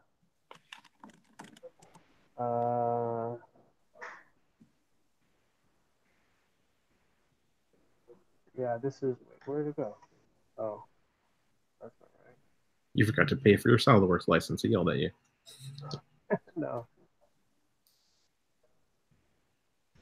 This is his that he did. It's just the imported STL. But I'm just gonna build one from scratch, but I'll call it a make of his, since he pretty much designed it and had the whole idea that I'm just copying. So even though it'll be from scratch, I'll call it a make. Anyway, so that shouldn't be hard. So I should get that done in, I don't know, maybe publish in 2 weeks. Christmas. Oh, well, 3 weeks then. You forgot about the holidays. This is a product we make, the microinverter. That's a lot of caps. Yeah, these big ones too. Jeez Louise. Called E-caps, electrolytic caps. And then this is a custom transformer. So basically, you get to work with tech all day, every day. Yeah, as an engineer, it's more like you have to work with tech all day, every day. Yeah, but you want to work with tech every day. Yeah, I guess. You still don't really have a choice anymore once you become that. Anyway, look at this. I recommend this to anyone. For their workbench. This is an ATX breakout board. Nice. So I've got 12 volt or 5 volt or 3.3 volts or minus 12 volts, all just right here, tethered. I just put a cable wrap around it, and then I've got an ATX power supply back there. So it's great for your workbench because relatively cheap, and you get all those outputs right there. This Dangerous Prototypes is the company that makes this breakout board, but you can get all kinds of different ones. I'm sure they have them on AliExpress for very cheap. But I'm going on Amazon and buying them for more. Yeah. Anyway, so I recommend that. That's a great way to get, broken out different power voltages right at your desk for pretty cheap. A lot of us probably have ATX power supplies laying around. That Brian probably, uses them to build walls in his house. Oh, yeah. Interestingly, I've never thought about doing that, though. I'm going to definitely go that route instead of. Yeah, I was good. looking at one of the. I was looking at one of the desktop power supplies. Board either. Right. All those, the 12 volt and the 5 volt and the 3.3, they're all just existing on the pins of the cable anyway. So you could just, you could do it yourself. But I think this board was like $20, and it's got LEDs that tell me, this LED tells me that it's hooked up but not on, and then I turn it on and I get another LED and all the power LEDs come on. I mean, it's nice, and it's got banana plugs already, and these are those threaded ones. You can put wires underneath there too. Yeah. Can I run my Prusa on that? A lot of guys do use ATX power supplies, yeah. Huh. Well, I had to buy more hardware. I think it's one of those things that's a little bit controversial. Some people say it's a great idea. Usually the computer guys say it's a good idea, and the people who aren't computer guys are wary and say it's not a good idea. I'm sure it's fine. So Dan over here asked a really good question. He goes, your boss must not have the clean desktop rule on Fridays. Fridays? Yeah, it doesn't. I've never heard of the clean desktop rule. I haven't either. I am known to probably have the dirtiest desk in the building. But you have a propeller prop and printers. It's hard to keep it clean. Yeah, I made this part to I could put a prop anywhere and just kind of spin it. You have your own fidget spinner. I have to keep it horizontal all the time because at any angle it's blocking one of my icons that I can't find. It's inevitably blocking the app that I want to open every time. Just make sure it blocks Internet Explorer or what Edge. I made one of these also that fits on my. I've got a stubby antenna on my minivan since I'm a daddy van, and I made one of these that fits on there so I can put a prop on there. But even before I got home on the first drive home, and that's only a mile, it spun so much that it heated up and broke right off. So I got to rebuild one with like a thrust bearing, I guess. So that's on the list too. I'm telling you, you should have Jason print you that in PC. Oh yeah, totally. Polycarbonate prop fan. Yeah, that's a good idea. Okay, guys, I got to get off. I get back to work. Bye, OC. Thanks for joining us. Bye. So I also don't have the clean desk rule, only because I just cleaned this desk. And after cleaning it, I had to put motors on this printer, and the whole desk got messy, and prints stack up. Hey, Jason's here. My desk is actually relatively clean, unless you look over here. But I do have something else neat that I printed. The guy's in the Bear group. I forget his name. And I'm horrible with names. He made a direct Bear to BMG. So it actually is the BMG built into the Bear extruder. Sorry for the darkness. My black PETG is very black. Hi, Jason. So, and it works. I mean, everything fit. Looks good. Brian's back. Did you find yourself ATX power supply? I did. I have a bunch of them.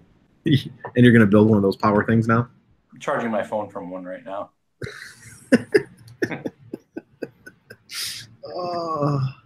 Not really, but I will. I'm going to get one of those things, though. It's going to be handy. I definitely need something because I want to build a test station where I have an INC Rambo and have all the parts, and I can connect a motor to it real quick and run some G-code. And yeah, having it out in the open like that, there's a lot you could do with it, you know? Yeah, and I have a spare board that I actually bought from OC. It's sitting right in the top shelf up there. And I just want to mount the board bare so I can just plug stuff into it, and I can run things to it and be like, oh, does this extruder actually do a good job? And I can plug it in. Yeah. Or I can have a fan mount, and I can plug different, like I just have a dummy extruder with different, just quickly swap in different fan shrouds and then run tests to see how much air blows and what direction they blow. That way I don't have to like put a bucket of water on my printer and see if the air current is blowing down or just blowing straight back behind the print, not doing anything, not cooling the material. Nice. Yeah, but I can't CAD, so my development in that project is stalled. I'm with you there. I'm still learning. Yeah, I'm not.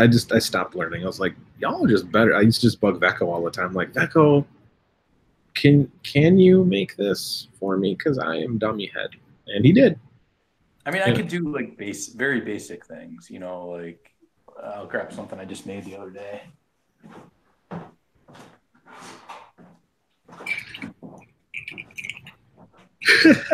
Desk shamed. Jason Foss is worried about being desk shamed. Like this is just a 5 1/4 inch drive bay mount for an SD card adapter. So instead of running a hard drive on these old computers that I work on, you basically just use a SD card as the hard drive, and this mounts in the drive bay. And you know, you mount the circuit board there, and that's it. You know, like stuff like this that's like rectangular and very geometrical, I could design my own, but anything more complex, I struggle. Like I just can't even. That is you and I both. That is, I've told it a million times to people. I'm like, I can make a rectangle and a circle, and I can put a circle in a rectangle. But they're like, can you, like my friends, like, can you design this but make it look like me? I'm like, no, I can't. I don't even know what shapes these are. Even with stuff like this, I struggle with like the tolerances, you know, like to get it to mount flush. So, you know, the face is going to be flush with the front of the case. You know, I'll make measurements and everything, but it usually takes, you know, 3 or 4 prints before I get it to be exact, you know, so a lot of trial and error, and I just kind of work my way through it. Yeah, I don't think I even do that. I get frustrated. I'm like, I'm going to save this project and maybe I'll come back to it. And I have so many like half projects on Fusion in my little like Fusion folder. Oh, who's messaging me? Oh, Craig says if I need CAD assistance, I can call to Craig Monk. So thank you, Craig. My watch tells me that you said you'll offer me some CAD help. I need all the CAD help in the world, man. I just this kid I just give up. I think it's like if I was maybe 20, mid-20s again, like I'm 35 now. I was 10 years younger, I'd probably sit down and learn. I'd have to pick and choose. It'd be CAD or it'd be the being able to do firmware. It has to be one or the other. I'd probably pick CAD because the firmware stuff I'd probably just still mess up at. If I mess up on CAD, it doesn't hurt my printer. But at this age, I'm like, man, it's like an hour every day or 2 hours every day I'd be spending sitting there watching YouTube videos and practicing. Like, it's a lot of effort. So I commend anyone who's good at this because that did not just come from your imagination. It came from hard work. And if it came from your imagination, then that's just weird. You're special in a good way. Let's see here. Who we got in chat here? Someone's calling me. Oh, love when I get a Coal City phone call because that just means it's from a spammer. Let's see here. I built my ME2 last weekend. The tips look nice, but at least once every print, the filament gets stuck in the PTFE tube. So, Danny, is it getting stuck at the PTFE tube closer to the extruder or closer to the MMU2? Because that makes a difference. I think I have an MMU2 out of the box over here. I finally took mine off because I was shooting some video. Never put it back on. I apologize that this printer right here doesn't have an MMU2 on it. I really need it right now because I have a multi-material print I really want to print right now, and I can't. And my pallet's still broken because I haven't called up pallet and asked for my replacement part.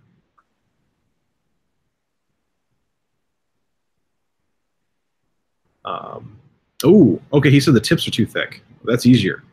Danny, if your tips are too thick, change your cooling moves from 1 to 2. More cooling moves shrinks the tip size width, like the diameter. So do that. That is my #1 recommendation. And if you're not using the Zero Beast firmware by someone named, I think, Richard, I'm really bad with names. But the Zero Beast firmware, I'd look for that. That helps out a lot too because it uses the filament sensor to set the length, and you get less grinding, and it knows when it clogs, so it won't continue printing. So definitely try that if that's your cup of tea. Oh, what else you got, Brian? We've snubbed you out because we started ranting about things. No, I was listening in. I really don't have much going on. I haven't been printing much lately. I've been. Everyone's a worker bee now. Yeah, it's been crazy. Towards the end of the year, we're closing out projects, and haven't had too much time, and my last attempt went miserably with trying to print some chess pieces with a. Yeah, you had the partial clog. Yeah. So I might give that a go again tonight. See how it goes. Might throw this 0.6 millimeter nozzle back on there. Just maybe it'll help flow a little better. Yeah, wood filament's picky. I've never had it partially clog. I've had it completely clog, and I just slowed it down, and it worked. It was the Amaze 3D, or Amazed, I guess. It's the only wood filament I've used. Actually, during the sales, I would have printed solid and picked up, because they had like color fab for $25. I picked up their wood fill, and it looks really pretty, so I have it in there. And Steven just mentioned the name. The name's Robert. It's Robert McKenzie. Now that I have a name, the last name clicks in. I have not tried the Zero Beast firmware, but I think 99.5% of everyone that uses it has success with this firmware. So, and you can always revert back. I mean, it's not like you're stuck. So I would give it a try. I think it actually, if your filament sensor isn't buggy, like both of mine are, I'm waiting for replacements. Probably my own error, but maybe not. I would give that a go, because it's one, it's faster, and two, it works.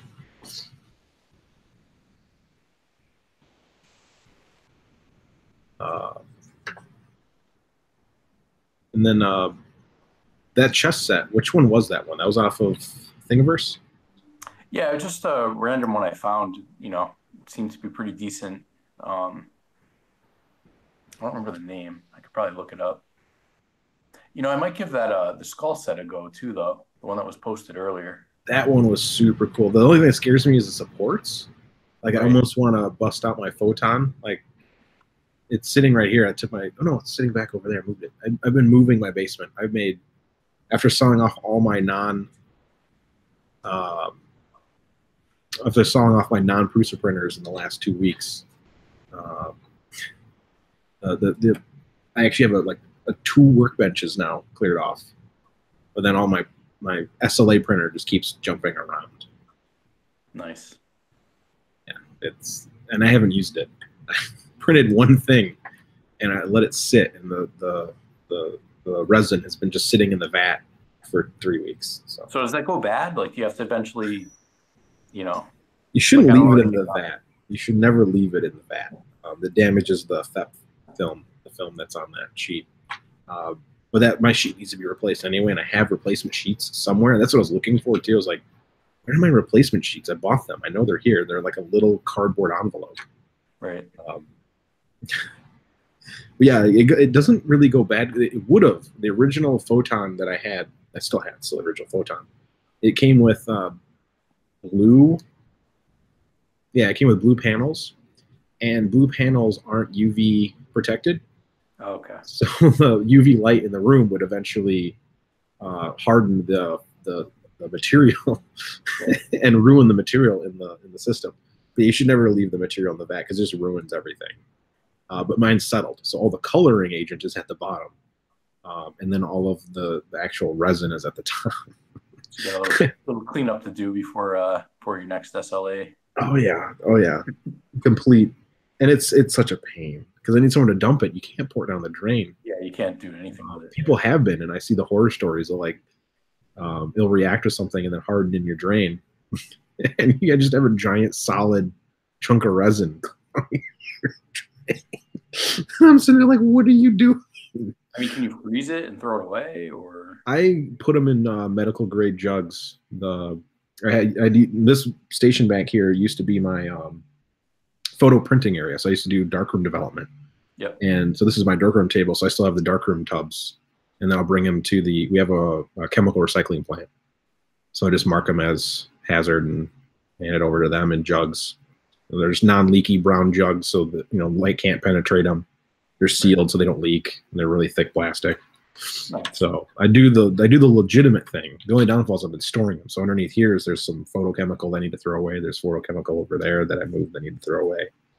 Because it's way on the west side of town. Right. And yeah. And it's also, I think they're open up certain days, and I always. That's how it is here too. You got to catch them at the right time, and usually it's very inconvenient. It is. It's usually, well, not for me because I can just do it at any time right now, but yeah.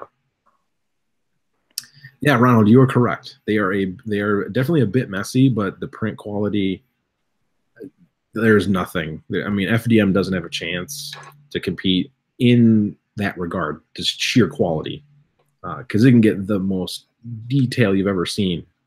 The only downfall is it's messy, and depending on the resin you buy, I get a headache from some of it. The stuff I've been buying, the fun to do resin, much better. The quality is actually better too.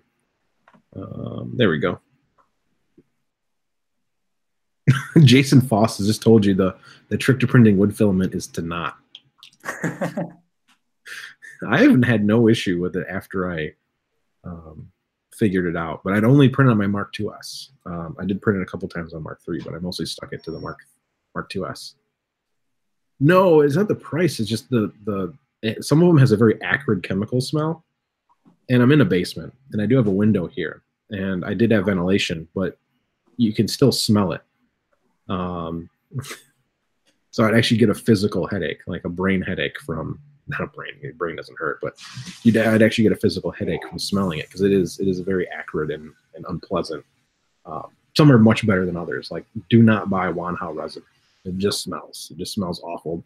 The whole house upstairs, it would leach. ABS, like printing ABS. I've never printed ABS, but yeah, I can see that. The algae filament smelled better. Okay, I get it now. So, and the algae filament it was sweet. It was a really weird sweet smell, and it wasn't horrible. Like, I wish I could bring it out, but I can't show people the print I printed with it. So, because I can't releasing this thing soon. There's a thing coming out.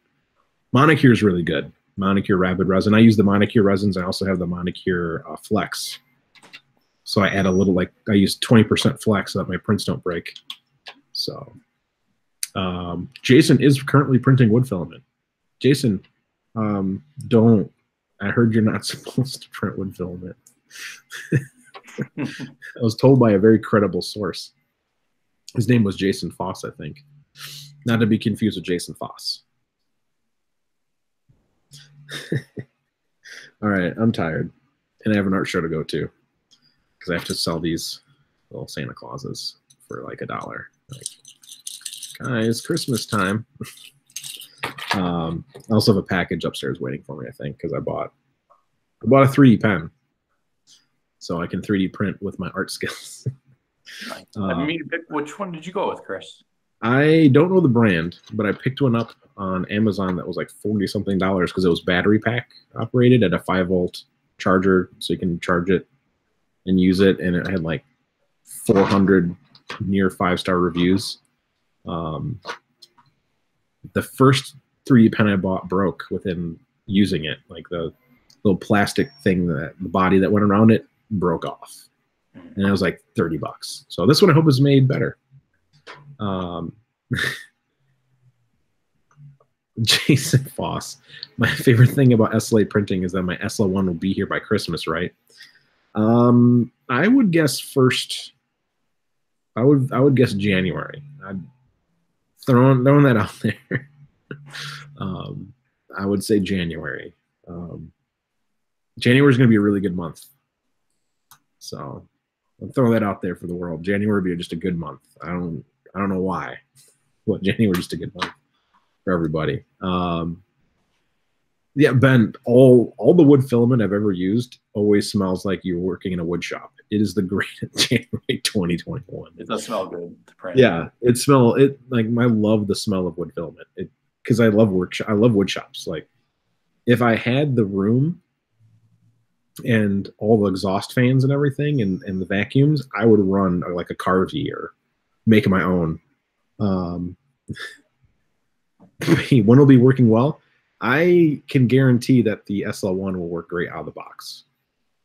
There are things on that thing that are groundbreaking, one, and two, the team that's putting it together has been building really good, mechanically sound SLA printers for a long time.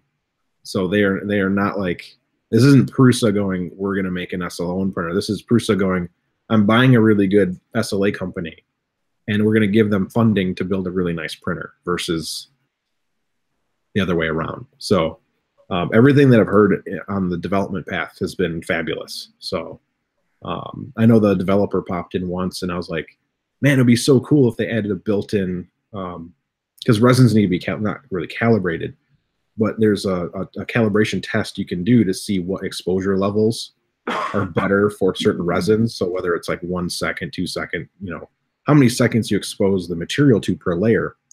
And if you pick the wrong one, it can become very brittle, and you'll get like pixelization because you actually get the physical pixel forming versus just the shape.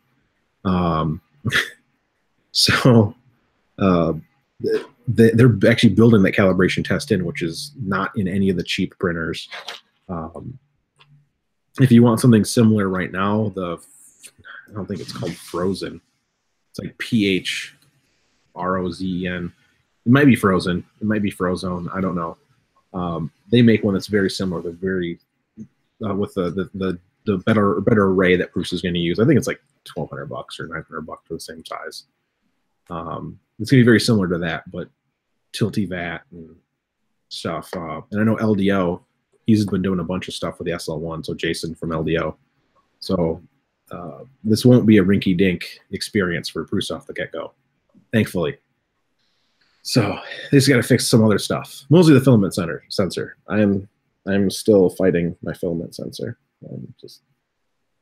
I can't wait for my replacements to come in because I can't run the Zero Beast firmware, and I can't run an indirect filament sensor mod either because my filament sensors are completely dead. So,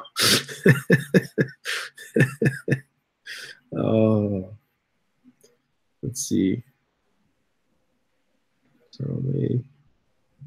So Ronald hasn't printed wood, looks like. He's printed PTG, PLA, Ninja Flex, and glow in the dark.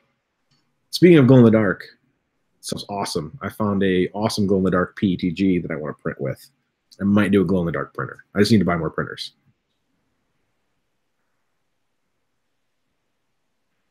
Yep, Jason's describing wood filament pretty well. It's counterintuitive. You're printing, it just like when I was printing with that algae filament, it was not like printing PLA.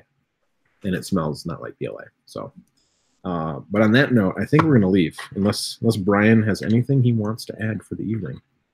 No, I'm all set, man. I'm sorry it was late getting here today, but happy to join you guys. You had to fight that camera computer thing. Oh, that was a mess. Yeah, sorry about that. Hey, you're the only one who knows how to make a Commodore 64 to do like that. So I'm not going to complain. I can't get my Nintendo to hook on the internet.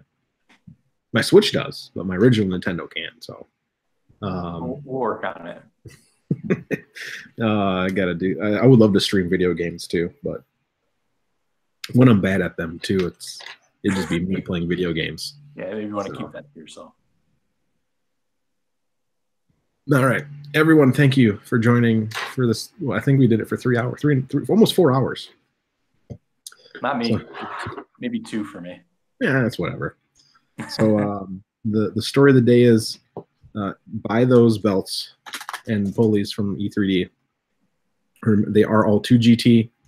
They're correct. Thank you, Sanjay, for correcting that and reaching out. And I'm glad that is all good because I have a mountain of 2GT belts. I don't do any good work. I just do the hard work easily. No, I'm doing it. I don't really do anything. 0.9 printer is going to do more test printing while I run away to an art show today. I will not be live printing though this one. I'm just bringing ornaments and hanging out with people that drink while I drink root beer or water and eating sandwiches. Yeah, thanks, Brian. We had OC who came in, which is awesome, and Claire and Olaf who was here for a while. You know, Jason, every time you type those things, I have to hit show. Indiana, I'm sorry you just missed it. It was actually a pretty nice one, but as soon as I hit end, it's going to make the thing. You can rewatch it. You can feel like you're there. Ask questions. I might answer them somewhere in the video. Yeah, we'll give more notice. It was supposed to be yesterday.